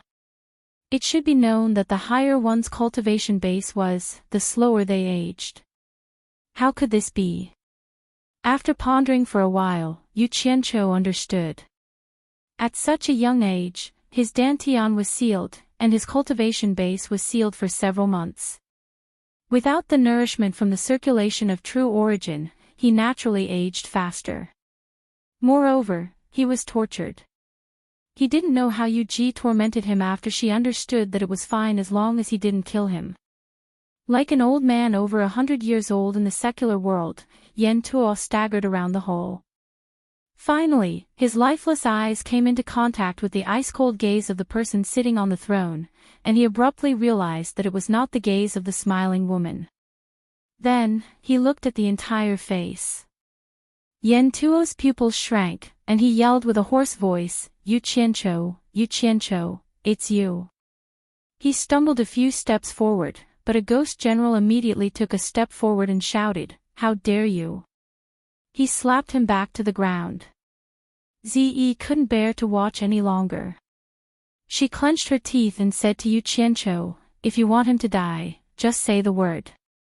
Why do you have to torture him like this? Yu Qianqiu looked at her coldly and didn't say anything to her. Instead, he said to the people below, Old man Yan Tuo, we haven't seen each other for many years. I didn't think that we would meet again. Where did the arrogance that you used to order me around go? Yan Tuo got up again, looked around, and then looked at the person sitting high up on the throne. Instantly, he understood everything. The person in charge now was Yu Qianqiu. There was a trace of blood at the corner of Yan Tuo's mouth as he shook his white hair and smiled bitterly, looks like I've been deceived by you. You have enmity with my son, so how could you not kill him? I'm sure my son has already died miserably in your hands. Yu Qianqiu sneered and said, I never lie. If I say your son is here, then your son is naturally here. Besides, you are a dying man, so there is no need for me to lie to you. As soon as he said this, Zi immediately looked at him suspiciously. As for the generals and Yu Ji, their expressions were indescribable. They knew the ins and outs of Yu Qianqiu, but they didn't expect the dignified disciple of the Devil Region's torturer to lie without batting an eyelid. Moreover, he did it so openly in front of so many people. If they didn't know about it, it would be hard for them not to believe it. Yan Tuo's murky eyes suddenly lit up, and he immediately said, Yu Qianqiu, where is my son? Can you let me see him? Of course, no problem at all. Yu Qianqiu waved his hand in a rather forthright manner. In the end, Yu Ji and the others were stunned. They didn't know where he was going to find a son to meet. Unexpectedly, he said, however. Your son went against me in every aspect in the supporting Immortal Island, so it's hard for me to vent my anger. Now that both of you are here, there has to be someone left to appease me. What do you want? Yan Tuo asked. It's very simple. I never do things that are ruthless. Yu Qianqiu stood up and said coldly, I just arrived here today, and I'm here to settle this matter. Either I remove the seal on you, let you go, or I kill your son. Or you stay and continue to suffer, and I'll let your son go. Only one of you can live. Make your choice now."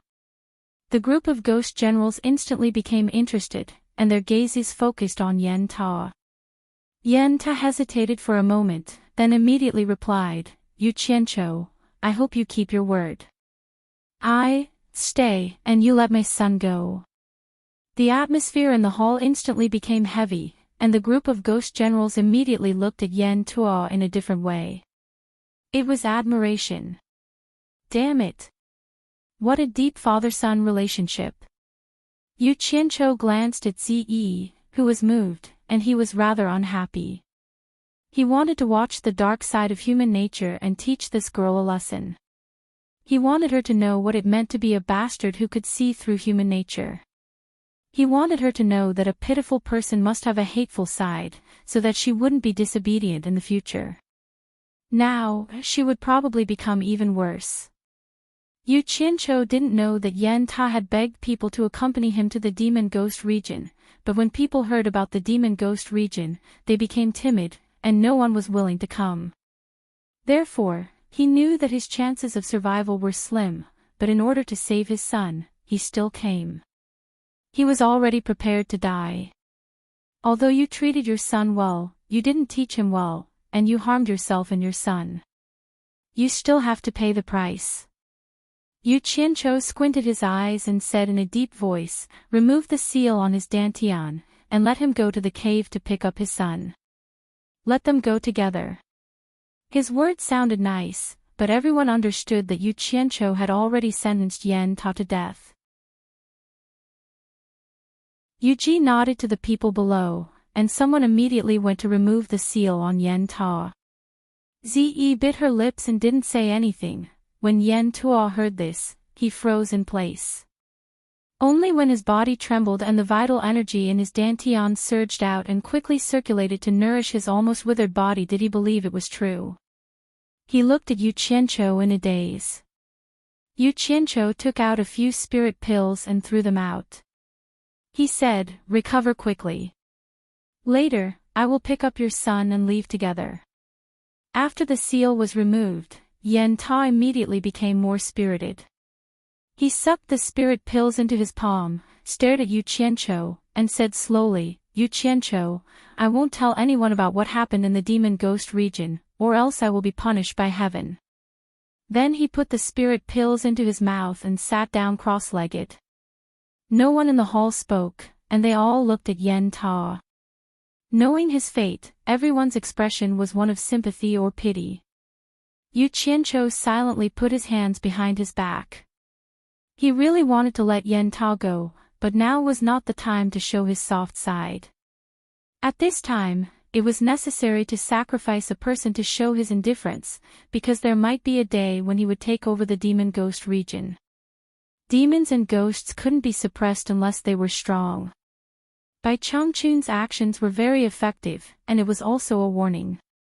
In the canyon that was less than a dozen miles away from the Ghost King's Hall, gloomy clouds and fog were rolling. The temperature was close to freezing, and the howling wind made strange sounds. Not even a blade of grass grew in the surroundings. At the bottom of the Black Canyon, a trumpet-shaped hole suddenly appeared. It was wide on the outside and narrow on the inside.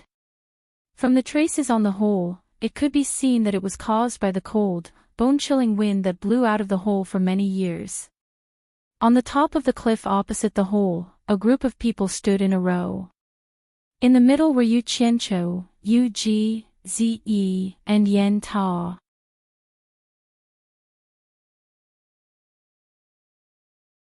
Chapter 347.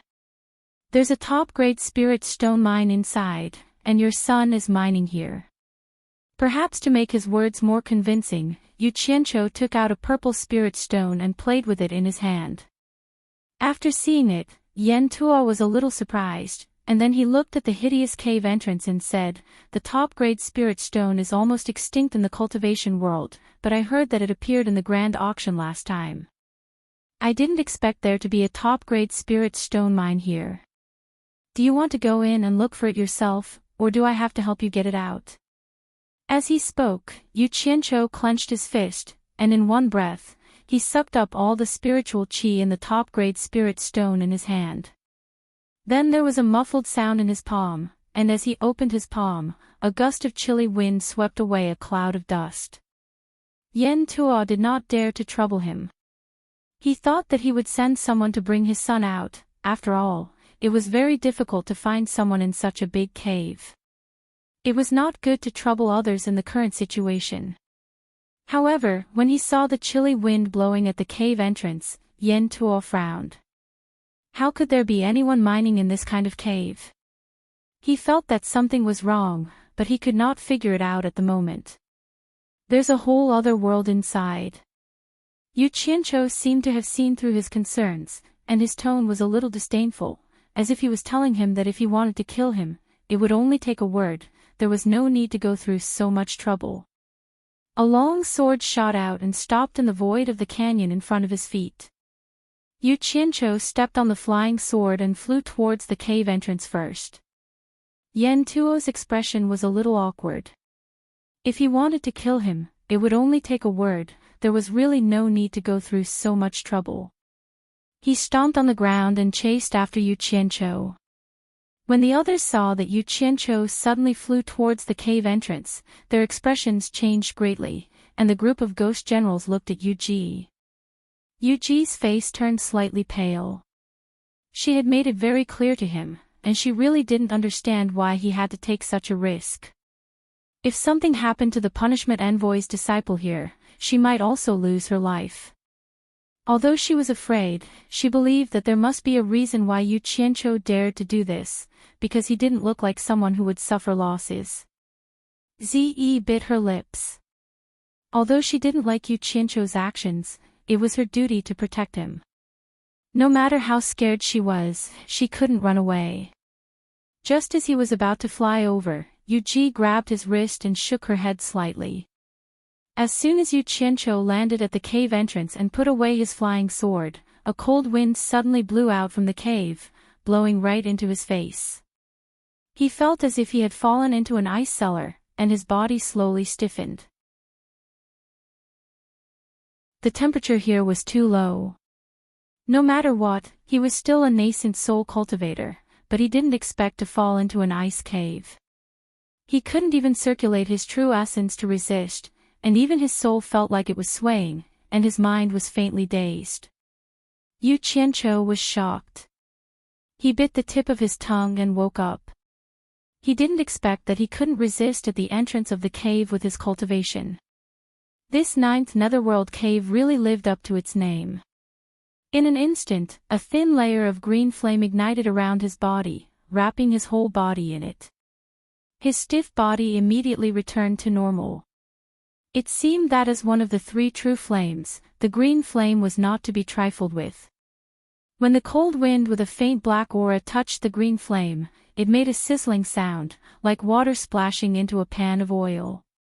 Yu Qianqiu suddenly discovered that while the green flame was resisting the cold wind, he seemed to be consuming it as well, but the rate of consumption was very slow. Yu Qianqiu was stunned for a moment, then immediately became happy. Although the green flame was being consumed, it could obviously resist the cold wind from the netherworld. With the large amount of green fire element stored in his body, he might be able to go deep into the cave. However, he seemed to have forgotten that he was at the entrance of the 9th netherworld cave, and the situation behind was unknown. It seemed that it was a bit too early to be happy. Yu Qianqiu turned around and looked at Yen Tuo, who followed him. Yen Tuo obviously didn't expect the cold wind to be so powerful, but his cultivation was obviously much higher than Yu Qianqiu's. Shivering, a transparent ball of light immediately rose from his body and enveloped him. He released his protective aura to resist the cold wind. With the protection, he had the mood to look around. After seeing Yu Qianqiu wrapped in the green flame, Yen Tuo was a little surprised. Obviously, he had never seen it before. Moreover, this flame seemed to be able to subdue the cold wind. The strong wind actually couldn't extinguish it and couldn't move it at all. In fact, even Yu Qianqiu himself didn't know the reason. In fact, with the high temperature of the green flame, it was similar to an item of extreme yang, which could subdue Yin items. The cold wind that blew out from the 9th netherworld cave was exactly Yin Qi, which could subdue Yin items. Yu Qianqiu made an inviting gesture to him. Yan Tuo nodded his head, but he looked at the gloomy cave suspiciously. However, he already had no way out. He could only hope that Yu Qianqiu didn't lie to him, or else he would die no matter what. When he walked into the cave, his eyes immediately became incomparably dark, and he couldn't see the road in front of him at all. However, the green flame that appeared behind him indicated that Yu Qianqiu had also followed him in. Yan Tuo instantly felt a lot more at ease. He felt that his thoughts were a little unnecessary, because he really couldn't think of any benefits that the other party would gain from lying to him. The people on the opposite cliff all stared at the entrance of the cave without blinking, watching the two gradually disappear inside. The deeper they went, the more shocked they became.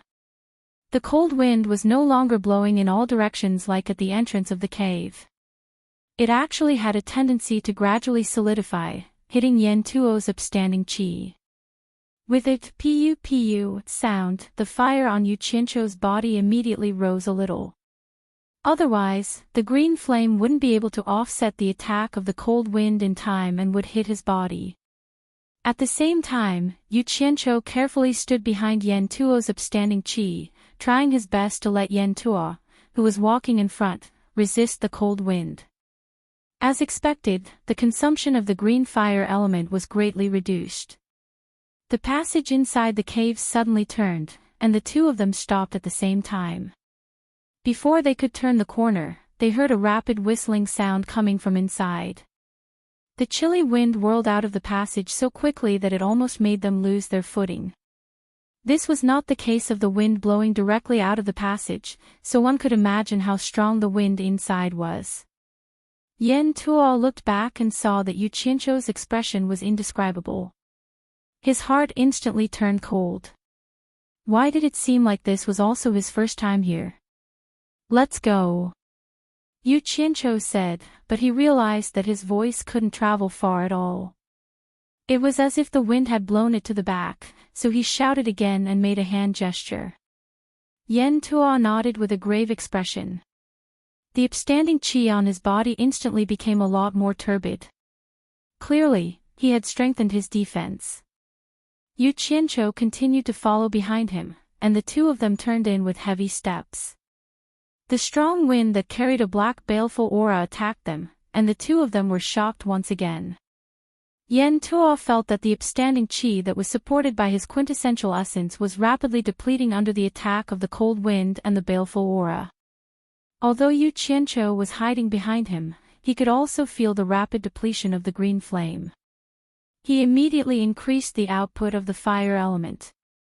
He was slightly better off, as he had sufficient fire element reserves in his body.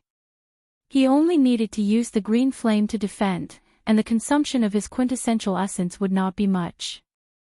If it really did not work out, he could still instantly hide back in Utopia. Therefore, he was not afraid of any danger at all. However, Yan Tuo's expression changed drastically. If the quintessential essence in his body was completely depleted, just how powerful would the cold wind and baleful aura be? No one had personally experienced it before, and from the looks of it, it was definitely not simple. The result could be easily imagined. The path of the cave started to go downwards, and the two of them continued forward. The cold wind became stronger, and the black baleful aura became thicker. Yu Qianqiu's green flame and Yan Tuo's quintessential essence were also being depleted faster and faster. However, the cave was so deep that they could not see the bottom. They had no idea when they would reach the end. In the darkness, the two of them were as small as fireflies, feeling their way forward carefully. After walking for an unknown period of time, Yan Tuo's face gradually turned pale. He felt that there was not much quintessential essence left in his body, and the end seemed to be far away. Yu Qianqiu also realized that something was wrong with his situation and immediately guessed the reason. Although he had wanted Yan Tuo to block the disaster at the front, he did not want Yan Tuo to die so early. He touched the storage bag at his waist, wanting to give Yan Tuo some spirit pills to recover his quintessential essence so that Yan Tuo could hold on for a while longer. However, he realized that it was difficult to even communicate in this situation. It was really troublesome to give him spirit pills. If he gave the spirit pills to Yan Tuo, they would definitely be blown away by the wind before they reached his hands. However, if he were to exchange them with his opponent, who had a higher cultivation than him, he would definitely notice that something was wrong and guess that he was lying to him.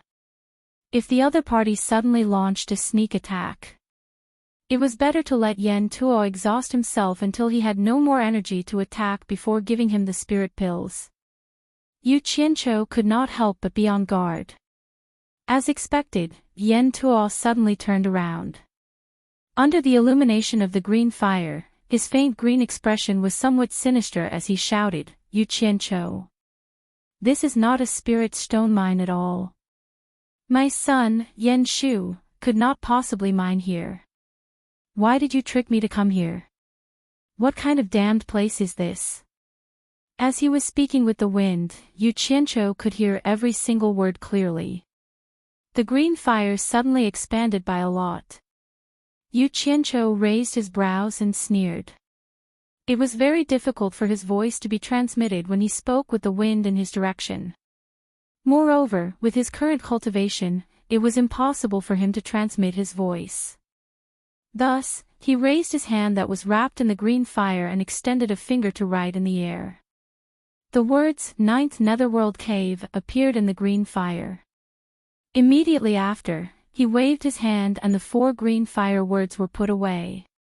At this moment, he could not waste the green fire. Since Yan Tuo was able to assume the position of an elder on supporting Immortal Island, he wasn't an ignorant person.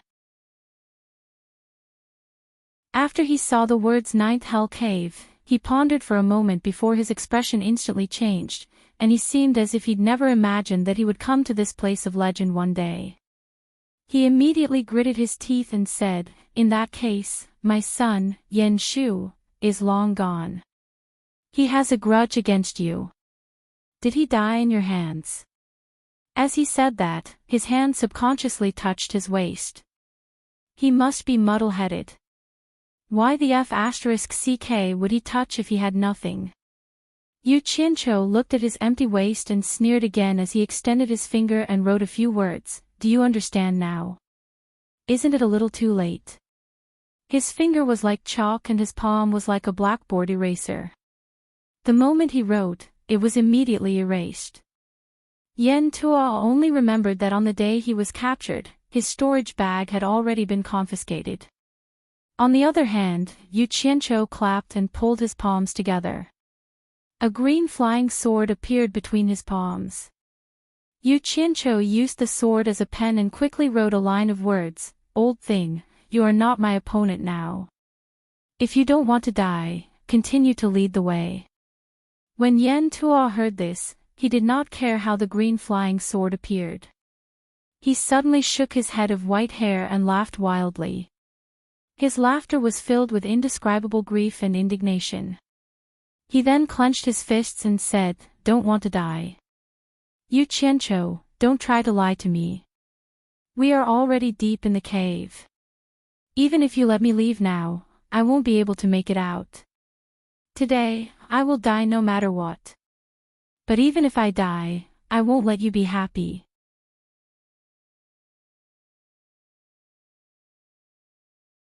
Chapter 348. I'd like to see how you're going to make me unhappy. A row of green words appeared again, full of contempt. Yan Tuo laughed wildly. The protective aura around his body slowly disappeared, and his flesh and blood started to shrink. In the blink of an eye, he was only skin and bones. On the contrary, his abdomen started to swell up. This scene caused Yu Qianqiu's pupils to shrink. he could no longer look down on Yen Tuo. He immediately thought of something terrifying, self-destructing his elixir field. For cultivators, the elixir field was the energy storage of the entire body. The consequences of self-destructing the elixir field could be imagined. After reaching the nascent soul stage, the nascent soul in the elixir field was formed from pure energy. At this time, the 3 souls and 7 spirits in the body were gathered in the nascent soul, not in the body. Therefore, for cultivators who reached the nascent soul stage, ordinary external invasions wouldn't cause any substantial harm. At most, it would hurt the body, and it wouldn't be difficult to heal it. However, self-destruction after reaching the nascent soul stage was more powerful, but at the same time, it would also destroy the 3 souls and 7 spirits. In other words, if a cultivator of the nascent soul stage self-destructed, it meant that he wouldn't even have the chance to reincarnate. If a cultivator of the nascent soul stage self-destructed, there would be a next life. Yen Tuo's cultivation was in the early stage of the tribulation stage. Although he had used up a lot of his true essence, the explosion of the nascent soul stage would be terrible. Yu Qianqiu definitely wouldn't have it easy. From the looks of it, he was afraid that the explosion wouldn't be powerful enough, so he gathered all the energy in his abdomen. If it was an ordinary person, the hole was only 10 feet wide. Under such circumstances, it would be difficult to move forward or backward. Being detonated by a cultivator of the tribulation stage was equivalent to a heavy bomb exploding next to them. Fortunately, Yu Qianqiu wasn't an ordinary person. He had a third way of retreat, which was utopia. However, it was also quite frustrating for him. It wasn't easy for him to get here, and he didn't have the chance to leave a teleportation coordinate. Once Yen Tuo self-destructed, he would have to start all over again. Damn it. I've always thought that I'm ruthless, but today, I've met someone even more ruthless. It's fine if he doesn't want to live in this life, but there's actually someone who doesn't even want to live in the next life. Yu Qianqiu's expression twitched. The flying sword in his hand quickly drew a few words, "You're crazy." The skeleton-like Yen Tuo let out a dry and hoarse voice. He laughed cruelly and said, "It's you, Yu Qianqiu, who has gone too far." As he spoke, the protective upstanding qi outside his body suddenly retracted into his body. He was going to self-destruct. Bastard! Bastard! Yu Qianqiu closed his eyes and shrank his head. Just as he was about to flash back to utopia, he heard painful sounds coming from Yen Tuo's throat. Before Yu Qianqiu left, he opened his eyes to take a look. Immediately, his eyes widened, and he didn't want to leave. As it turned out, Yen Tuo, who had withdrawn his protective upstanding qi, was immediately attacked and eroded by the chilly wind and the black spirits. The clothes on his body disappeared like ashes, followed by the hair on his body. Then, his skin was shaved off from his back as if he was taking off his clothes. Then, the bloody muscles that had just been revealed slid off his bones and were blown away. Yu Qianqiu, who had been hiding at the back, immediately received the reward of Yen Tuo's flesh. Then, there were his organs, liver, and lungs. It was really disgusting. The green fire outside Yu Qianqiu's body surged, turning everything that came into contact with it into ashes. Yen Tuo's tenaciously standing skeleton immediately withered when it came into contact with the black spirits. Under the attack of the black spirits and chilly wind, it was torn into pieces and blown away with the wind. He died just like that. What the hell is this? Yu Qianqiu couldn't help but shiver. Anyone who saw someone die like that before their eyes would also shudder. He looked around and realized that he was the only one left. Only the shrill whistling of the wind lingered in his ears. Seeing that the chilly wind and the evil spirits were so powerful, he also had some thoughts of retreating. But a wave of determination rose from the bottom of his heart. He gritted his teeth and continued to walk forward without hesitation. However, there were 2 green flying swords in each of his hands, and the green fire outside his body had grown a lot bigger. The people on the cliff outside the cave looked solemn and uneasy. The bearded Sai Zhongfei walked a few steps to the front of Yu Ji and cupped his fists, saying, "Madam, we can't just stand by and watch anymore. While Mr. hasn't gone too deep, I would like to go and call Mr. back. If it's any later, I'm afraid it'll be difficult for us to find Mr. If that's the case, we'll—" He didn't finish his sentence, but everyone understood what he was trying to say. If Yu Qianqiu died, the torturer would be enraged, and no one would be able to escape responsibility. Everyone's gaze fell on Yu Ji. Yu Ji hesitated for a while and finally nodded, saying, "Zhangling, Fu Zhe, listen up." "Yes." A burly general also came out and cupped his fists together with Sai Zhongfei. It turned out that Sai Zhongfei's surname was really Zhang, but he wasn't called Zhongfei, but Zhangling. "I order the 2 of you to bring Mr. back quickly. If Mr. is unwilling, you can bring him back forcefully if necessary. I'll bear all the consequences." Yu Ji ordered decisively. She was indeed a woman who had followed Meng Yan for many years.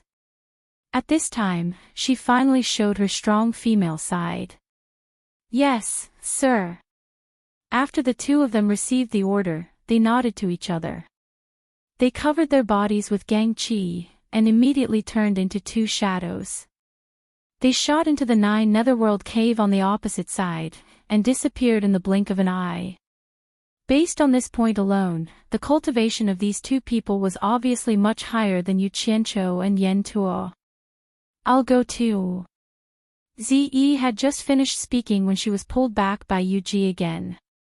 Yu Ji shook her head helplessly and said, "Miss, from your conversation with Mr., I can tell that your identity is not ordinary. If anything happens to you, I won't let you in no matter what." Yu Ji gently waved her hand at the 9th Netherworld cave. Immediately, 10 generals of the Ghost King flew out and directly landed at the entrance of the 9th Netherworld cave. Faint black light balls surged out from their bodies and wrapped around themselves, protecting the entire 9th Netherworld cave. The well-trained army was instantly displayed. Ziyi looked at them silently. She knew that she couldn't deal with the Ghost King alone. She sighed and gently broke free from Yu Ji's hand. She stood there quietly and didn't say a word. After walking for a while, Yu Qianqiu realized that this cave seemed to only have strong yin winds and evil spirits. There weren't any other dangers. Instead of slowly walking and exhausting his energy, it was better. After Yu Qianqiu had an idea, he gritted his teeth and jogged. The black miasma became denser and denser, and the consumption of fire elements became faster and faster. He didn't know how far underground it was. After jogging for nearly a kilometer, the tunnel turned again. Just as he turned, he felt the pressure suddenly increase and the wind became stronger. He only heard a strange F***ck cry, and the moment the sound left his mouth, he was blown back by the wind. He dodged and jumped here and there, rolling and crawling back to the turning. A group of black wind blades shot out and hit the stone wall at the turning. With a series of clanging sounds, they dispersed into black miasma and were carried away by the yin wind. Yu Qianqiu hid in a corner and stared blankly at the black fiend that had been blown away. He understood. So the black fiend they had encountered on the way here were formed by the dissipation of these black wind blades. He wanted to release his divine sense to check, but he didn't dare because he had already tried it once before. The evil spirits could actually corrode divine sense and make him cry out in pain. It was really strange. After waiting for a while, several waves of wind blades flew out one after another. There would be a wave every few seconds. After calculating the time, he took out a piece of dark steel and threw it out. With a few dang sounds, the whole piece of dark steel was cut into a few pieces and fell down.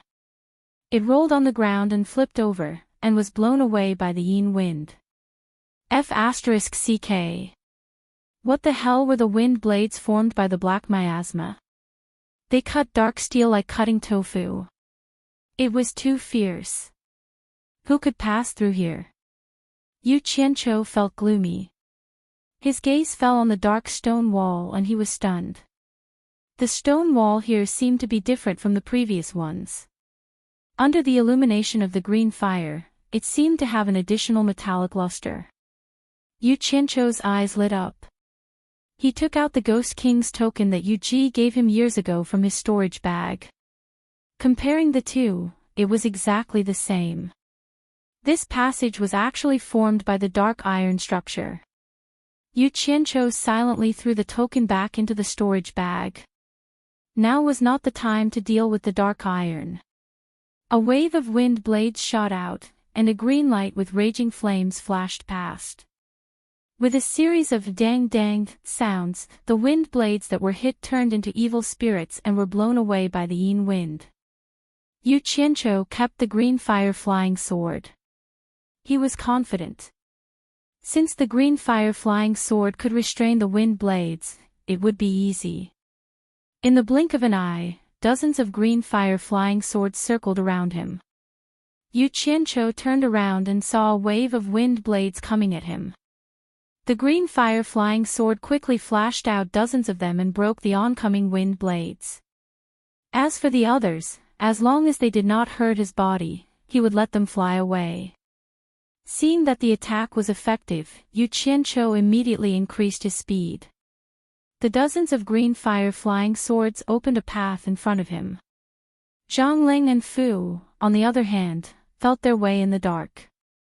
Because the two of them were ghost cultivators, the darkness did not affect them. In addition, ghost cultivators were not afraid of the yin wind. They were only afraid of the evil spirits. Originally, the evil spirits had no effect on ghost cultivators of the netherworld. However, the two of them were not real ghost cultivators of the netherworld. They had been in the mortal world for too long. Their bodies had accumulated a lot of human qi. Once they came into contact with the evil spirits, their souls might scatter. Cultivators like Yan Tuo originally had a mortal body, so they naturally had more human qi. However, once they encountered the evil spirits, they would naturally end up in a miserable state. They had not seen Yu Qianqiu yet. The two of them were a little anxious. While communicating with each other, they kept avoiding the topic that Yu Qianqiu might have already met with misfortune. At this moment, the two of them suddenly exclaimed in unison. The two of them could see in the dark. They saw a few broken pieces in front of them being blown by the wind. When they rolled to their feet, the two of them stepped on a piece at the same time and picked it up to take a look. They saw that it was a piece of dark steel. The cross-section was neatly cut, and there were spots that were eroded by the evil spirits. It is beyond our expectation. It seems that Mr. has already reached there. Fu Zhe transmitted his voice. Zhang Ling nodded and transmitted his voice. Let's go.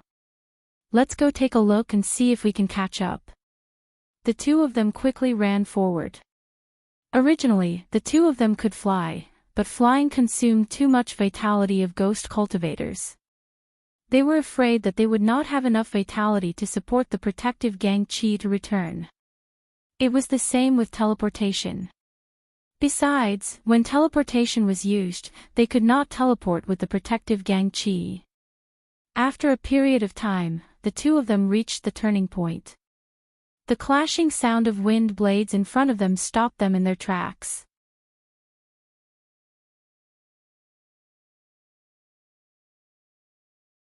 Chapter 349. Yu Qianqiu was nowhere to be seen. The two of them looked at each other speechlessly. There was only one reason for this. Yu Qianqiu had already gone in. Whether he was dead or alive was unknown. However, the two of them did not dare to advance any further. Yu Qianqiu had the green fire to restrain the black fiend, and unknowingly, they had already walked very far. Although the two ghost generals had high cultivation, they had already expended a large amount of vital chi to reach this point. If they continued to advance, they would expend too much vital chi, and they would really not be able to return. What's more, the black fiend here had already erupted in the form of wind blades. Ordinary treasures in the mortal world would not be able to withstand it at all and would instead be destroyed by it. The most terrifying thing was that the black demon wind blades could break through the protective upstanding chi. How could the two ghost generals make it through if ordinary mortal treasures and protective upstanding chi could not block it? At this place, only soul formation stage and ghost sage stage experts could use their tyrannical cultivation to force their way through. Mister, you are indeed the disciple of the disciplinary envoy. You even dare to barge into such a place. Fu Zhe exclaimed. Zhang Ling remained silent for a while before replying, "It's impossible for us to barge into this place, and we shouldn't stay here for long either. It's better to return and report to Madam." The two ghost generals were worried that something bad had happened to Yu Qianqiu, but neither of them mentioned it. They nodded at each other and quickly retreated the way they came. Inside, Yu Qianqiu was very busy. He was not worried anymore. He jogged all the way, with the green fire flying sword circling around him to open a path. He was not afraid of the baleful wind blades. The Guiyuan sword technique that he cultivated allowed him to control multiple swords at the same time, which allowed him to deal with the situation with ease. Streaks of azure light moved as fast as lightning and protected him along the way. Yu Qianqiu became excited and even felt that this was a good place to cultivate the sword technique of Guiyuan. He was considering whether or not he should bring his two disciples here to cultivate in the future. However, he temporarily rejected the idea right after. Coming here to cultivate the origin convergent sword technique probably wouldn't do without the protection of azure fire. Little sister, go ahead boldly. Move forward. Don't look back. While Zhang Xian was singing along the way, his face suddenly warped in shock. The blue fire attribute energy in his body was running out. Damn it! He was overjoyed. He had to return and replenish his blue fire elemental essence. Yu Qianqiu immediately looked around and finally found a crack in the stone wall. He took out a silver ball and stuck it inside. Who would have thought that as soon as his hand left the ball, spots would quickly appear on the silver ball, as if it was being corroded by something unknown. Not long after, the silver ball had melted and disappeared. Yu Qianqiu frowned. With a wave of his hand, he summoned a flying sword made of green flames and stabbed it into the wall. With a turn of the sword, he pulled it out and a hole appeared in the wall. Once again, he took out a silver ball and stuffed it into the hole. Then, he used his palm to rub it with all his might. The nether iron wall instantly melted and sealed the hole. He heaved a sigh of relief when he sensed that the silver ball was safe and sound. Then, he disappeared along with the group of flying swords. After appearing briefly in Utopia, he immediately appeared next to the azure flames burning beneath Twilight Valley and jumped into the sea of flames to absorb them. It had been a day since Xiangling and Fu Zhe had left the cave. The moment they emerged, they flew to the cliff on the other side. Everyone looked at the entrance of the cave. After confirming that Yu Qianqiu had not followed them out, they turned to the two generals in shock. Zhang Ling cupped his fists at Yu Ji and said, "Madam, the two of us were still a step too late." "What?" Yu Ji in purple dress cried out at the same time. The others were also dumbfounded. "Madam, don't misunderstand." Zhang Ling explained, "When the two of us reached the end of the 9 nether second fold, we found that Mr. had already entered the 3rd fold. However, our cultivation was limited, so we didn't dare to chase after Mr., so we retreated and reported to Madam." Yu Ji looked at Fu Zhe and asked with lingering fear, "Is that so?" "That should be the case." "Madam, take a look." Fu Zhe took out the piece of profound iron and handed it to Yu Ji. This should have been left behind by Sir when he was testing the power of the Black Fiend wind blades at the entrance of the Three Folds. If Sir was not confident in entering, he should have turned around and returned, and the two of us would have encountered Sir. However, when we arrived, we did not see Sir. Sir must have been confident after testing, so he charged in. What you say is reasonable. Yuji looked at the profound iron that had been corroded by the Black Fiend and nodded. Although they said this, everyone was still worried. No one in the entire Chilling Wind Valley had ever entered the Three Folds of the Nine Nether Cave. How could one pass through that place without reaching the Ghost Sage stage? Moreover, Yu Qianqiu was only at the nascent soul stage. The difference was truly too great. Purple Dress sighed with relief. She did not know much about the Nine Nether Cave. Hearing that Yu Qianqiu was fine, there was nothing to worry about and they could just continue waiting. This was probably the so-called ignorant were fearless. Yu Qianqiu was not in a hurry to return to the Nine Nether Cave. Instead, he rushed to Utopia and had a hearty meal with wine and meat. After eating, he wiped his mouth and returned to the passage to continue moving forward.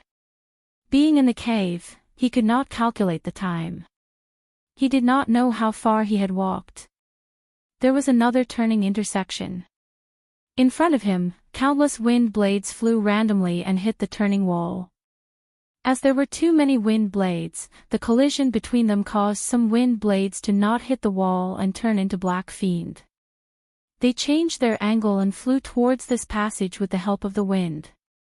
So that was it. Yu Qianqiu found the origin of the wind blades in this passage, but the dense ones in front still needed to be verified. He raised his eyebrows. Relying on the blue fire flying sword's ability to restrain the wind blades, he barged in arrogantly. In the end, he did not stay for long before he obediently retreated. There were too many wind blades inside. Although Yu Qianqiu could block them, he could only move forward slowly. If this continued, he would tire himself to death.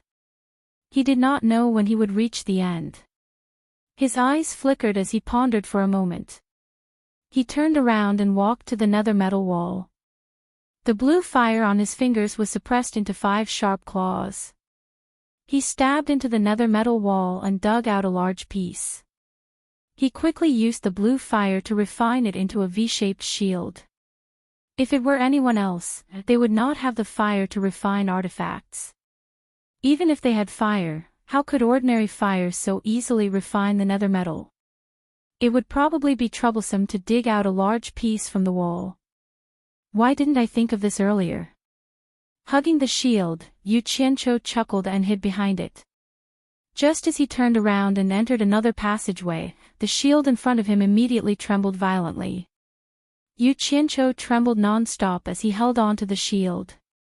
Without hesitation, he covered the front of the nether metal shield with a meter-thick, V-shaped blue fire. The effect was very good, but the consumption of the blue fire was too high. However, with the blue fire blocking the Black Fiend wind blades as a buffer, he immediately felt much better. After walking for a short distance, he realized that he could not see the path in front of him. Thus, he pressed the blue fire claw on his 5 fingers. With a few shwa-shwa sounds, a dozen irregular holes immediately appeared on the shield, allowing him to see the path.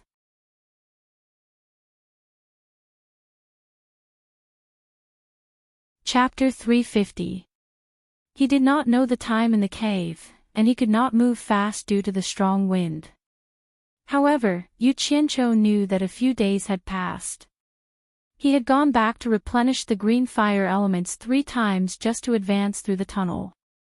During this period of time, because the wind blades were constantly hitting the shield, his hands could not take it anymore. He returned to Utopia to rest a few times. There were a few times when he saw that he could not reach the end of this path. He really wanted to give up, but his character of not admitting defeat easily forced him to grit his teeth and endure it. He wondered if this was considered not giving up until he saw the coffin. In fact, it was already a miracle that he could reach this point. Even if an expert at the end of the tribulation transcendent stage was fully prepared, it would be impossible for him to reach this point. As a nascent soul stage cultivator, he should be proud. Of course, this was mainly due to the green fire and the special ability to retreat midway. If it were anyone else, as long as they entered, they would either walk to the end or return. How could they give them the chance to retreat midway? If entering the Hades cave was a competition, Yu Qianqiu should be the one to cheat. On both sides of the main passageway, 4 small holes suddenly appeared. The yin wind was blowing out from these 8 holes. Rather than saying that there were 8 holes, it would be more appropriate to say that they were the eyes of the wind. The wind was very strong. Not only was it difficult to advance, but it was also blowing him backward. Yu Qianqiu did not know whether to laugh or cry. He felt that he really did not have the ability to pass through the 8 wind eyes. However, it would be a pity to give up now. Withstanding the strong wind, Yu Qianqiu held the nether iron shield at a 90-degree angle and looked through the hole in the shield. The 2 small holes were attached to the 2 sides of the main tunnel. The black baleful aura floated over from the end of the main tunnel. It was caused by the 8 wind eyes. He did not know what scientific principle it used, but it actually turned the black baleful aura into wind blades and blew them out. It was really F***king fatal. It was impossible to enter the 8 wind eyes. Running into the wind eyes was no different from courting death. However, he could consider taking a look at the main tunnel. But to get to the other end of the main passage, they had to walk through the 2 rows of wind eyes. Looking at the wind eyes, they were probably not to be trifled with. If they were not careful, they would be torn to pieces. Looking at the distance from here to there, it might be more than 100 meters. What should they do? Yu Qianqiu, who was holding on with his shield, looked at the ground and his eyes suddenly lit up. He thought to himself, since I can't walk through this path, why don't I dig a tunnel and go through it? Not bad. Looks like I can only use the stupid method. Only someone with this kind of ability like him could come up with such a crazy idea to dig a hole under a whole piece of nether iron. Just think about it, even a small piece of nether iron was difficult. Who would think of digging a hole? Moreover, it would be digging a distance of at least 100 meters. Holding the shield, dozens of green fire flying swords surged out of his body. They gathered together and dug into the ground. The pieces of nether iron that were dug out were immediately blown away by the cold wind. Not long after, the green fire flying swords drilled into the ground. Yu Qianqiu moved over with great difficulty. The green fire flying swords on his body surged crazily, and he crawled in with a whoosh. He dragged the shield behind him in case of any accidents. After entering the hole, he realized that the diameter of the hole was too small. It was only a square meter, and it was difficult for him to squat down. Hence, 100 green fire flying swords shot out at the same time, and soon, a hole that was 1 meter wide and 2 meters tall appeared. Finally, he could stand up comfortably. The shattered nether iron in the tunnel was piled up. Yu Qianqiu's eyes lit up, and he immediately picked up the green fire flying swords that were digging the hole and threw them into Utopia. After walking for more than 10 meters, he felt that it was impossible for the wind blades to dig into the ground again, so he put away the nether iron shield on his back. He took out a large handful of fluorites and ran to the entrance of the cave. He placed one every meter in a straight line. This was naturally for positioning. He was afraid that he would dig in the wrong direction. What if he dug into the eye of the wind? After digging for dozens of meters, Yu Qianqiu retracted the green fire on his body. As the baleful aura and cold wind could not enter this place, he turned around and raised his middle finger at the entrance of the cave behind him. He said in disdain, "Black and swarthy wind blades, I look down on you." He then glanced at the fluorites on the ground and saw that they were still in a straight line. Only then did he release his divine sense and follow behind the green fire flying swords that were digging the hole. He quickly swept the nether iron into Utopia.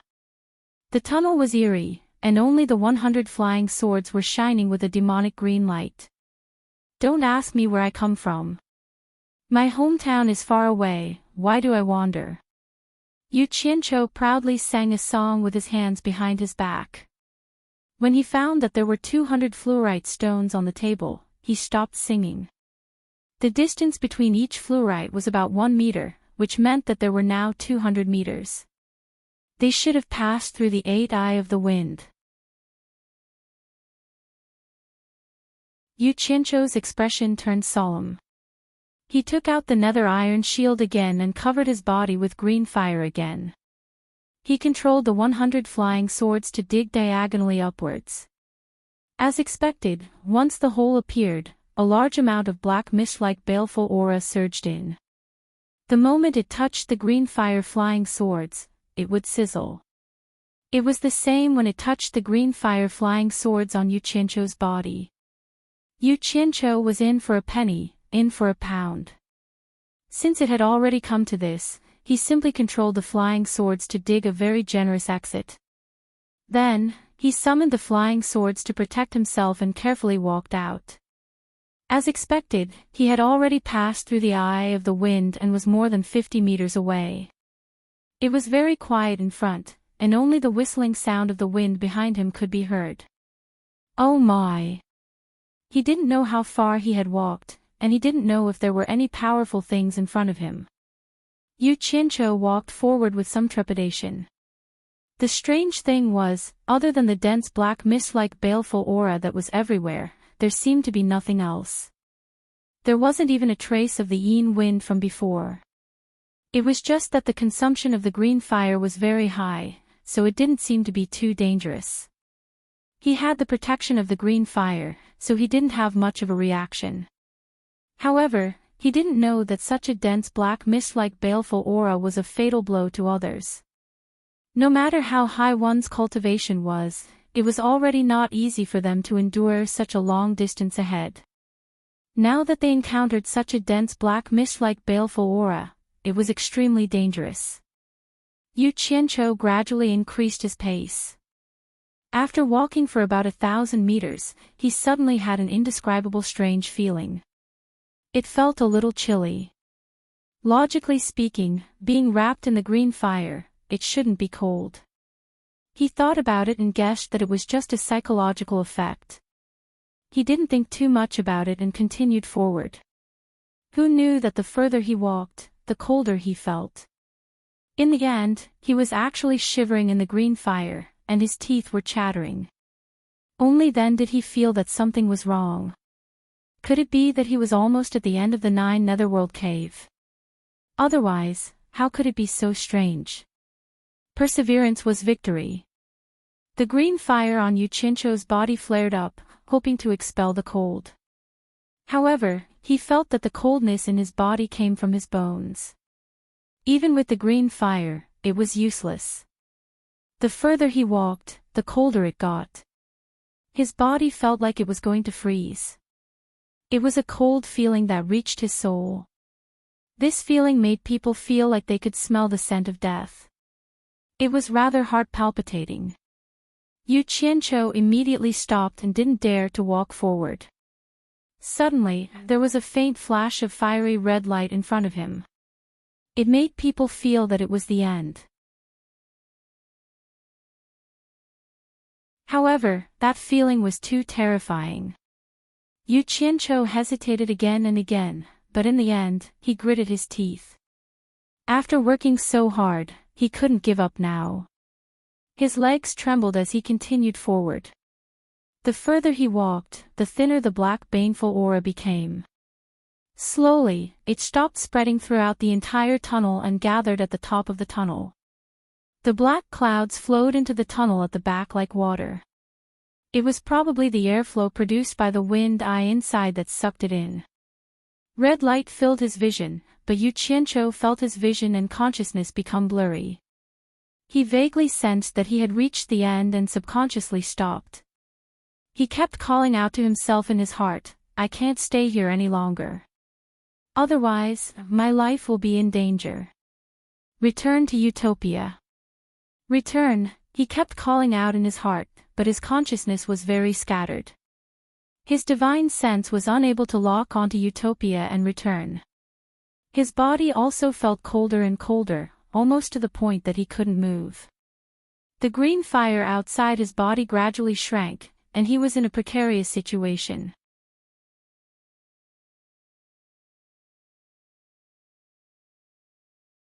Chapter 351. The chilly wind in the 9th netherworld cave blew out as usual. Yu Qianqiu had been inside for half a month, but there was still no reaction. The group of people waiting outside the cave gradually felt their hearts grow cold. They all had a bad premonition, but they still stood guard outside, clinging to a trace of hope. Clang, clang. A faint sound came from inside the cave. The 10 ghost generals guarding the cave were the first to hear it, and they all turned around to look. Although the people on the opposite cliff were not as close as them and did not hear the sound, they were all attracted by the unusual behavior of the ghost generals. Could it be that Yu Qianqiu had returned? The same thought appeared in everyone's mind, and they all stared at the cave entrance. The ghost generals at the cave entrance did not see anyone coming out, but they saw some black stones rolling weakly to a place not far from the cave entrance and stopped. The wind at the entrance was probably not strong enough to blow the stones out of the cave. 2 ghost generals dashed in and picked up a few stones to take a look. They were instantly shocked. The 2 nodded and shot out of the cave, flying to the side of Yu Ji on the opposite cliff. Madam, look, it's nether iron. Not far from the cave entrance, a lot of it has been blown out by the wind, and there are faint sword marks on it. A ghost general handed over the nether iron in his hand and said. Yu Ji took the nether iron, and her eyes lit up again. She ordered, the 2 of you, quickly go and collect all the nether iron that can be collected at the cave entrance. The 2 generals obeyed, and in no time, they had gathered a large pile of nether iron on the cliff top. The group of people watched, and after Zhang Lingxian checked, he stood up and said to Yu Ji, Madam, nether iron is not afraid of the chilly wind and the black wind blades, and ordinary magic tools are useless against it. Moreover, there are sword marks on every piece of nether iron, and it is obvious that someone used a sword to dig them out. I'm afraid that Mr. has an extremely powerful sword on him that can easily dig out nether iron. It is very likely that Mr. is digging out nether iron to defend against the black wind blades. His judgment was right. These nether iron were blown out by the wind when Yu Qianqiu first started digging the tunnel. That's right. A relaxed smile appeared on Yu Ji's face as she said, You are a disciple of the punishment enforcer, so it's not surprising that you have 1 or 2 extremely powerful treasures. Hearing this, everyone nodded their heads in agreement. If this was heard by Yu Qianqiu, he would only reply with, Ah pooey. What **T treasure? Zi frowned instead and said, Madam, Yu Qianqiu went in with Senior Yan Ta, and Yan Ta's cultivation is much higher than Yu Qianqiu's. Why are all of you so sure that these things were definitely made by Yu Qianqiu and not Senior Yan Ta? Yu Ji glanced at the smiling crowd, then she looked at the 9 netherworld cave and said with a smile, The 9 netherworld cave is the passageway from the human world to the netherworld, so it's not a place that ordinary people can go. The closest place with nether iron is also at the end of the passageway. Not to mention the deeper places, just that place alone, other than the Ghost King's final stage ghost cultivators, few human experts at the final stage of the tribulation passing stage can reach that place, let alone Yan Ta, who is only at the initial stage of the tribulation passing stage. Therefore, Yan Ta is already dead if he can't reach that place. Yu Qianqiu's cultivation is even lower, so it's even more impossible for him to reach that place. Zi confirmed her suspicions. Seeing that she still hadn't figured it out, Yu Ji patiently explained, logically, with Mr.'s cultivation, it would be difficult for him to stay at the entrance of the cave for a long time. Did you see the green flame on Mr.'s body before he entered the cave? That must be what Mr. relied on to enter the cave. Also, I don't know if you noticed, but before Yen Ta entered the cave, he didn't have anything on him. It's impossible for us to leave anything that could threaten Mr.'s safety on him, so the black iron that came out earlier couldn't have been brought in by Yen Ta, and it's even more impossible for a treasure to excavate the nether iron in front of us. Moreover, although Mr.'s cultivation isn't high, his magic power is profound. At least, I saw with my own eyes that he killed a demon king at the final stage of the tribulation passing stage with a raise of his hand. Mr. is only at the initial stage of the tribulation passing stage, so it's naturally not a problem for Mr. to deal with Yen Ta. The demon king that was killed by Ze was Yufengjiao, but it was obviously the first time that everyone heard about this, so they were all secretly shocked. Ze's expression changed, and she thought about what her master had told her before.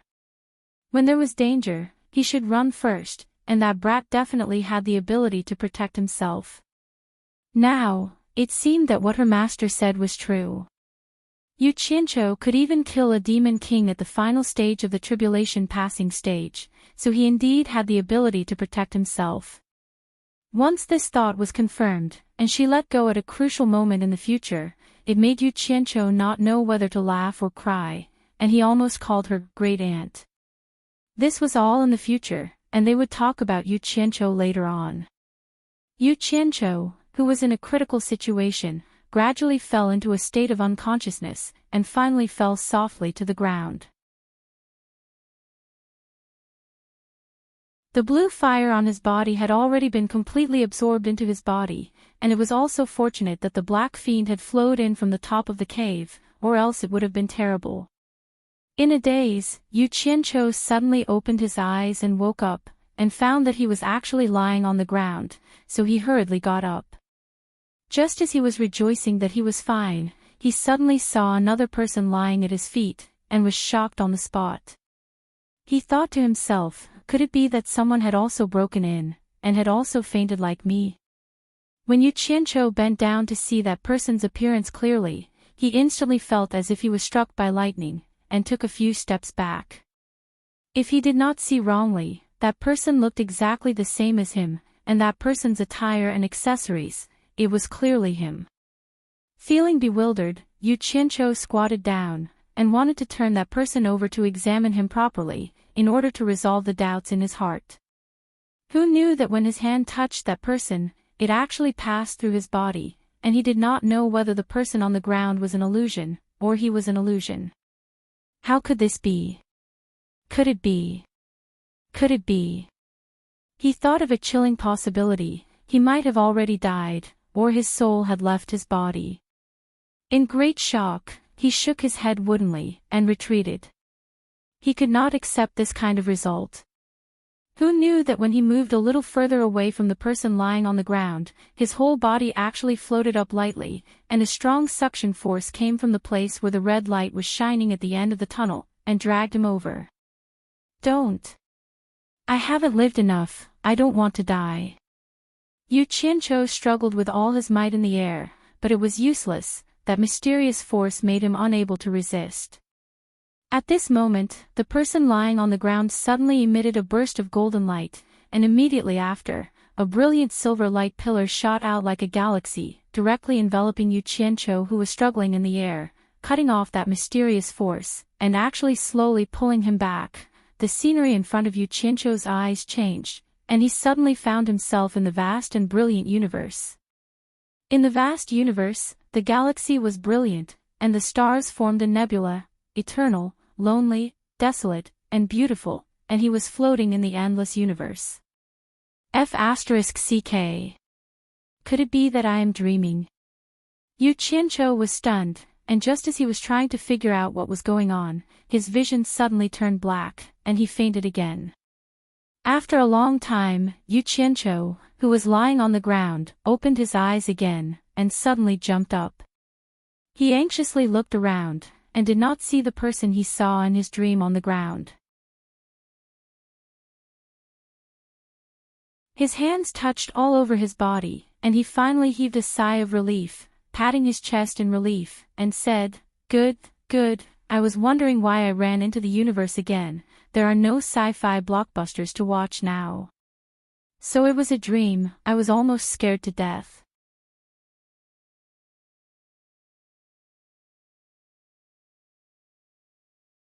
Chapter 352. But there was one thing that had aroused his suspicions. That bone-chilling cold had been carved into his bones. And the matter of him fainting just now was definitely not a dream. It was something very real. Strange, he didn't feel that cold anymore, just a little chilly. Something was fishy. As Yu Qianqiu was pondering, he saw that he was safe and sound even without the protection of the blue flames. He looked up at the black fiends floating above him and immediately understood. His gaze fell on the end of the red light and he carefully walked over.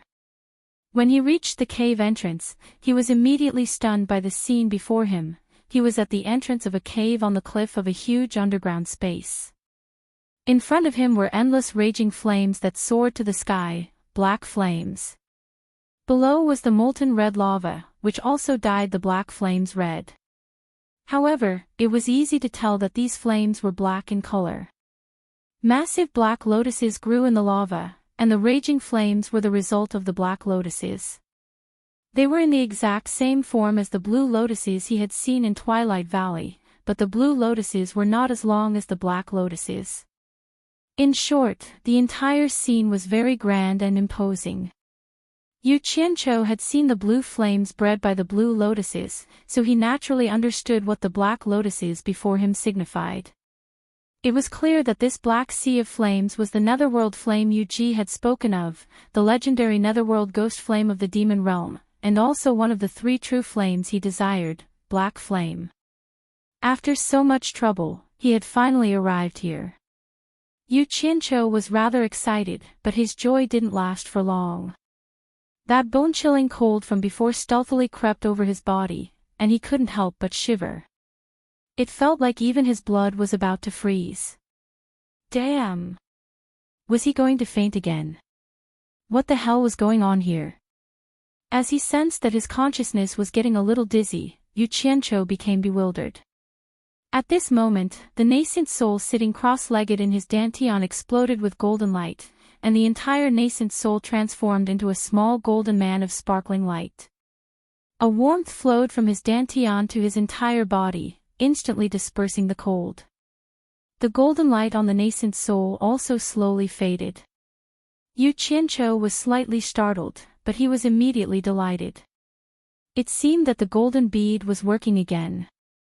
There was something strange about this place. It was not advisable to stay for long. Yu Qianqiu poked his head out of the cave and quickly looked around.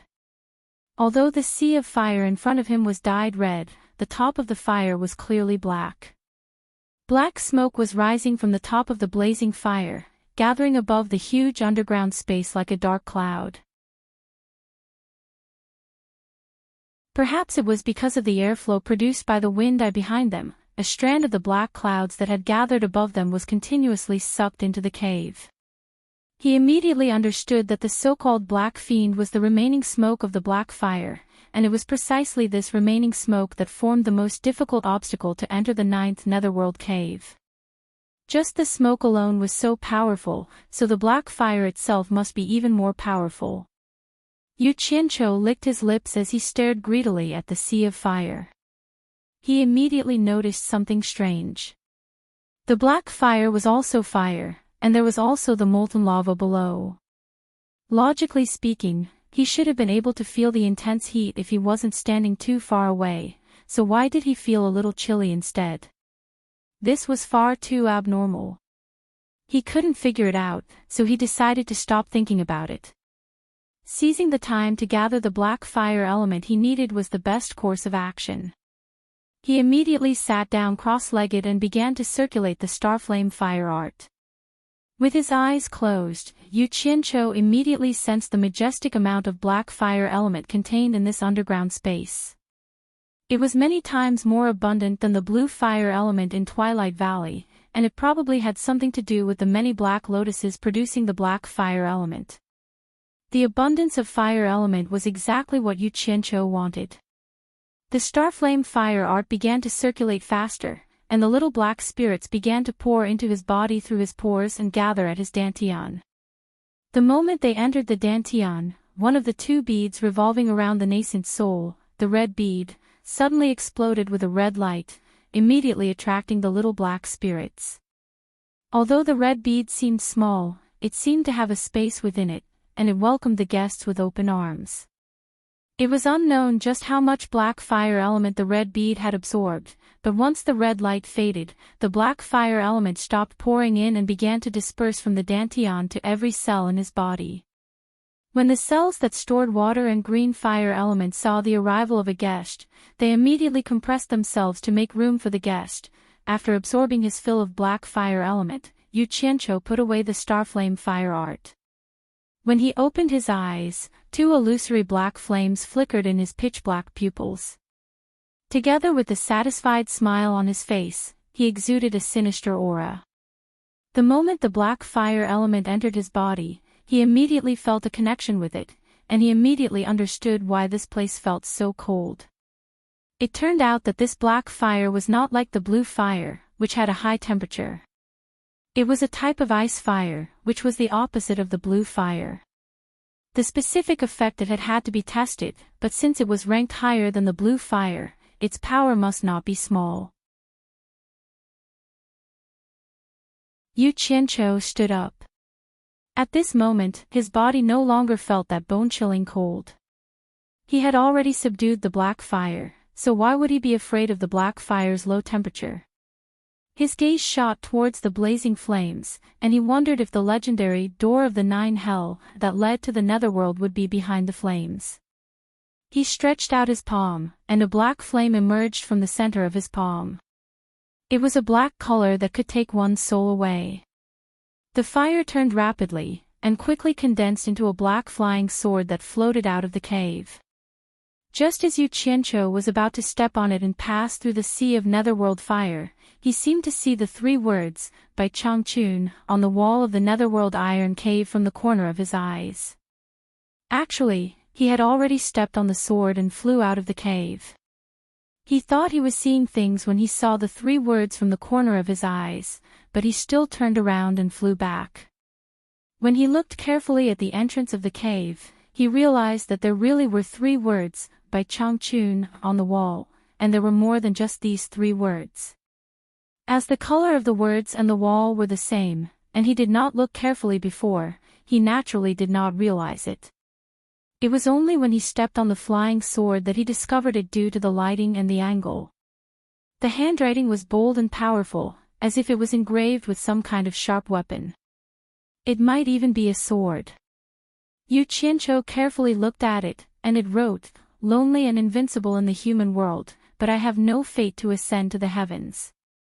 I have long heard that the netherworld is equal to the celestial world, and I wish to find a strong opponent. The sea of netherworld fire separates the two worlds, but my wishful thinking ends here." There was another sentence written especially conspicuously, by Changchun returns with hatred. This was obviously written by Changchun himself. Yu Qianqiu's eyebrows twitched as he read it. The meaning of the words was very easy to understand. The general meaning was, Bai Changchun is lonely and invincible in the human world. He wants to find an opponent in the celestial world, but he can't. He heard that the netherworld is equal to the celestial world, so he wants to find an opponent in the netherworld. Unfortunately, he can't cross the netherworld fire sea in front of him, so he returns unhappily. F*CK F*CK F*CK F*CK. Yu Qianqiu said a few times in a row, and shook his head with a bitter smile. The old fellow is so strong that he's a little unreliable.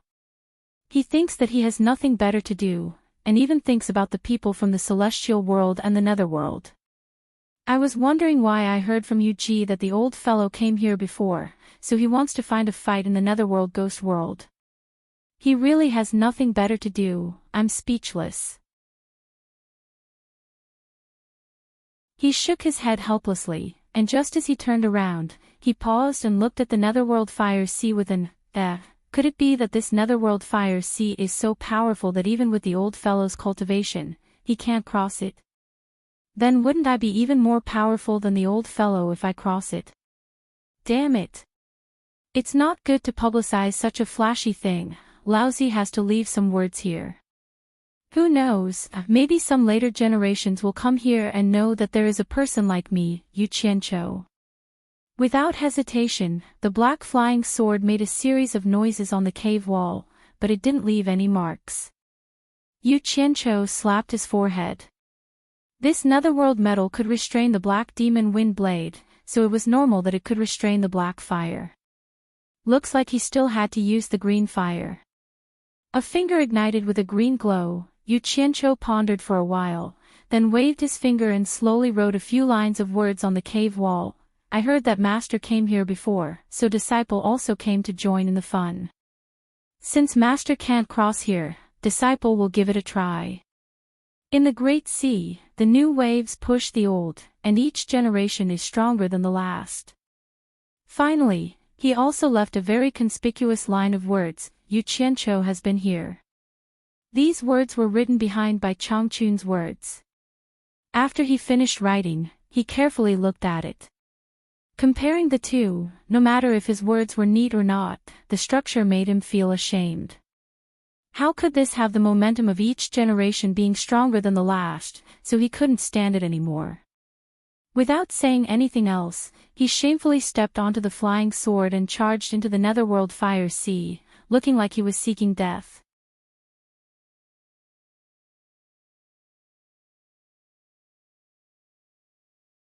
Chapter 353. Only when he was in the sea of fire did he realize that the lava below should still be at a normal high temperature, but it was suppressed by the ice and fire released by the Black Lotus. Yu Qianqiu was a little proud. Even Bai Changchun couldn't make it through, but he could do it with ease. He was born with talent. Just as he was feeling proud of himself, the front suddenly became empty. Only then did he realize that he had passed through a sea of fire that was nearly 1,000 meters wide. Yu Qianqiu slowly descended on his sword. Beneath his feet was a soft black pure land. His gaze fell on the mountain wall in front of him. The huge dark iron mountain wall stood straight in front of him. It was curved in shape, and carved with skulls of different sizes. There seemed to be adults and children's skulls. Against the fiery red light of the molten lava, the entire mountain wall seemed to be piled up with skulls. Standing in front of it, pairs of pitch-black eye sockets seemed to be looking at you, as if questioning you about something. It made you feel a palpitating aura of death. It was very thick, very heavy, and oppressive, making it difficult for you to breathe. There was a door in the center of the skull wall. It was more than 10 meters tall and 7 to 8 meters wide. All kinds of human heads were carved on it. They weren't skulls. There were old people, children, men, and women, with all kinds of expressions. Happiness, anger, sorrow, and happiness were vividly expressed. It gave people the feeling that once you entered the door, you would forget all the emotions in the world. Other than the human heads, there was also a beast head on each side of the door that looked like a sky-swallowing beast. There was a knocker hanging from the fangs of the beasts. There was a huge dark iron tablet in the weeds beside the door. There were words on the tablet, Dark Ghost Realm, knock on the double knocker. Once you enter, do not open the door for humans, demons, or you will never return. This was clearly a warning sign, telling people that ghosts could enter, but others should not enter, or else they would never come out. Yu Qianqiu looked at it and found it strange. It was fine if humans and demons did not enter, but why did demons come out? Was there a demon realm? It seemed like it was the same no matter how he looked. Yu Qianqiu did not think it was a big deal. In any case, he would not open the door and run in. He was not someone like Old Bai who had nothing better to do. Instead, it was the weeds under the nether steel that piqued his interest. The color of the grass was bright red, and it had 3 branches and 7 leaves, which coincided with the number of 3 souls and 7 spirits in the human body. Yu Qianqiu couldn't help but laugh out loud. This grass was none other than the resurrection grass that he was looking for. How could he not be happy? As soon as he laughed, he immediately heard evil laughter coming from everywhere in this space, as if the laughter came from those skulls. Yu Qianqiu was shocked and quickly shut his mouth. The strange laughter also gradually stopped. So it was Hui Yin. He heaved a sigh of relief, but did not dare to laugh anymore. He walked over and plucked a stalk of resurrection grass. He examined it closely and sniffed it. Sure enough, it was colorless and odorless. Who would have thought that the moment his breath touched the resurrection grass in his hand would immediately turn into a cloud of black smoke and dissipate? Yu Qianqiu was stunned with his hand open. He recalled the records in the pill recipe jade archive.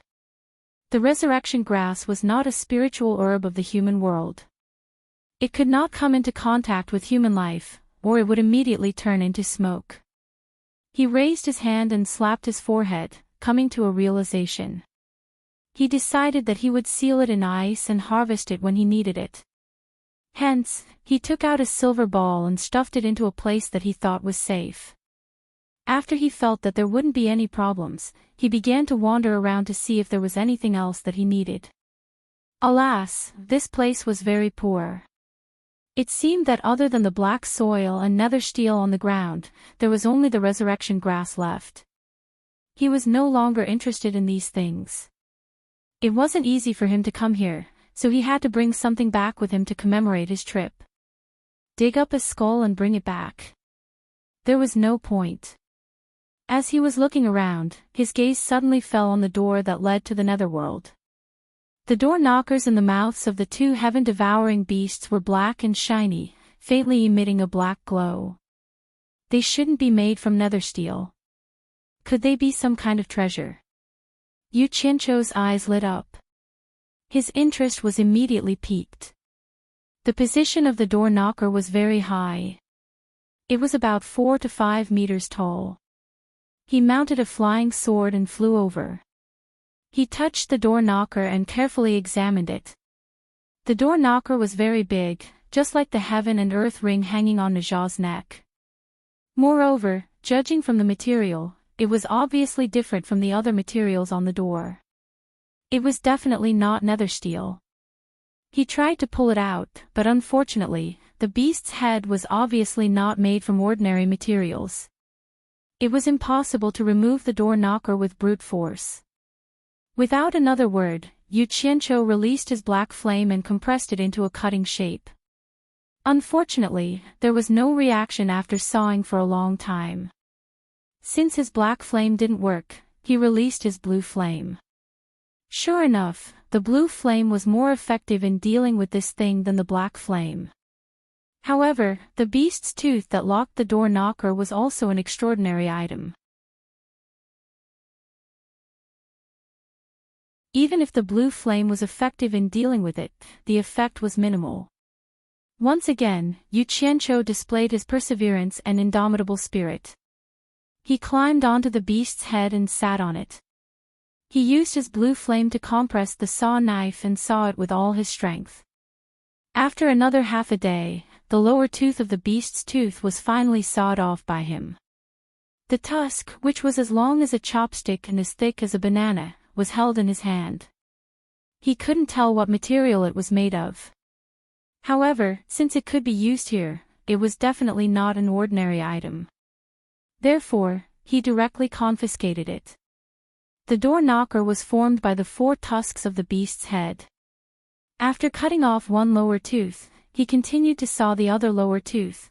After the other lower tooth was sawed off, the door knocker finally fell to the ground. Thump! It fell on the black soil and made a dull sound. Yu Qianqiu put away the beast's tooth and jumped down from the beast's head. He picked up the door knocker and immediately felt that it was extremely heavy. This fellow probably weighed more than 500 kilograms. However, with his current cultivation, this bit of weight was nothing. He knocked on it and looked at it over and over again, but he didn't find anything special about this door knocker. It was probably just that the material was special. Yu Qianqiu immediately felt a little depressed. He shook his head and muttered, "I thought it was some kind of treasure. I wasted so much effort. If there's a chance, I should let old man Bai take a look and see if it's useful." In the spirit of not going to waste, he also put away the door knocker. Yu Qianqiu turned back to look at the gate to the netherworld realm. He couldn't help but smile smugly. That heaven-devouring beast had lost 2 of its lower fangs and the ring it was holding in its mouth. That fellow, which had originally been rather imposing, immediately felt a lot less imposing. This was especially so when compared to the other heaven-devouring beast that it was fighting against. It seemed rather out of place. Moreover, the whole gate to the netherworld also seemed a little strange. It destroyed the overall eerie atmosphere. If someone had seen it later, they would definitely wonder if the netherworld was that poor. They couldn't even bear to spend money to clean up the facade of the gate to the netherworld. Looking at the other door knocker, Yu Qianqiu decided to let it go for the sake of the netherworld. Actually, he still felt that it was troublesome to get this thing down. Furthermore, it didn't seem to be of much use. Otherwise, with his temper, he wouldn't be so lucky. He would probably even pry open the gate to the netherworld. He had been extremely bold and destroyed the facade of the netherworld. It was a little too early for him to be happy. This greedy action had caused a lot of trouble in the future. Just think about it. After the netherworld discovered this, they would definitely send people out to investigate. The master and disciples' names on the cave wall would make it easy for the netherworld's people to find them. Once they left the 9th netherworld cave, the demon domain would definitely be the first to bear the brunt. Furthermore, Bai Chongqun was also an extremely bold and fearless person. He couldn't go to the netherworld to find people to spar with. If someone came looking for him, he would fight them. Regardless of whether they were in the sky or on the ground, regardless of victory or defeat, he would still fight them. You're tuning in to the LoveLore Library YouTube channel. We're so grateful for your support, and don't forget to subscribe to join us on this incredible journey through captivating stories. Your generosity through donations truly makes a world of difference, as it's the primary source of revenue that allows me to expand and enhance this channel for you. Thank you from the bottom of my heart for being a part of this adventure.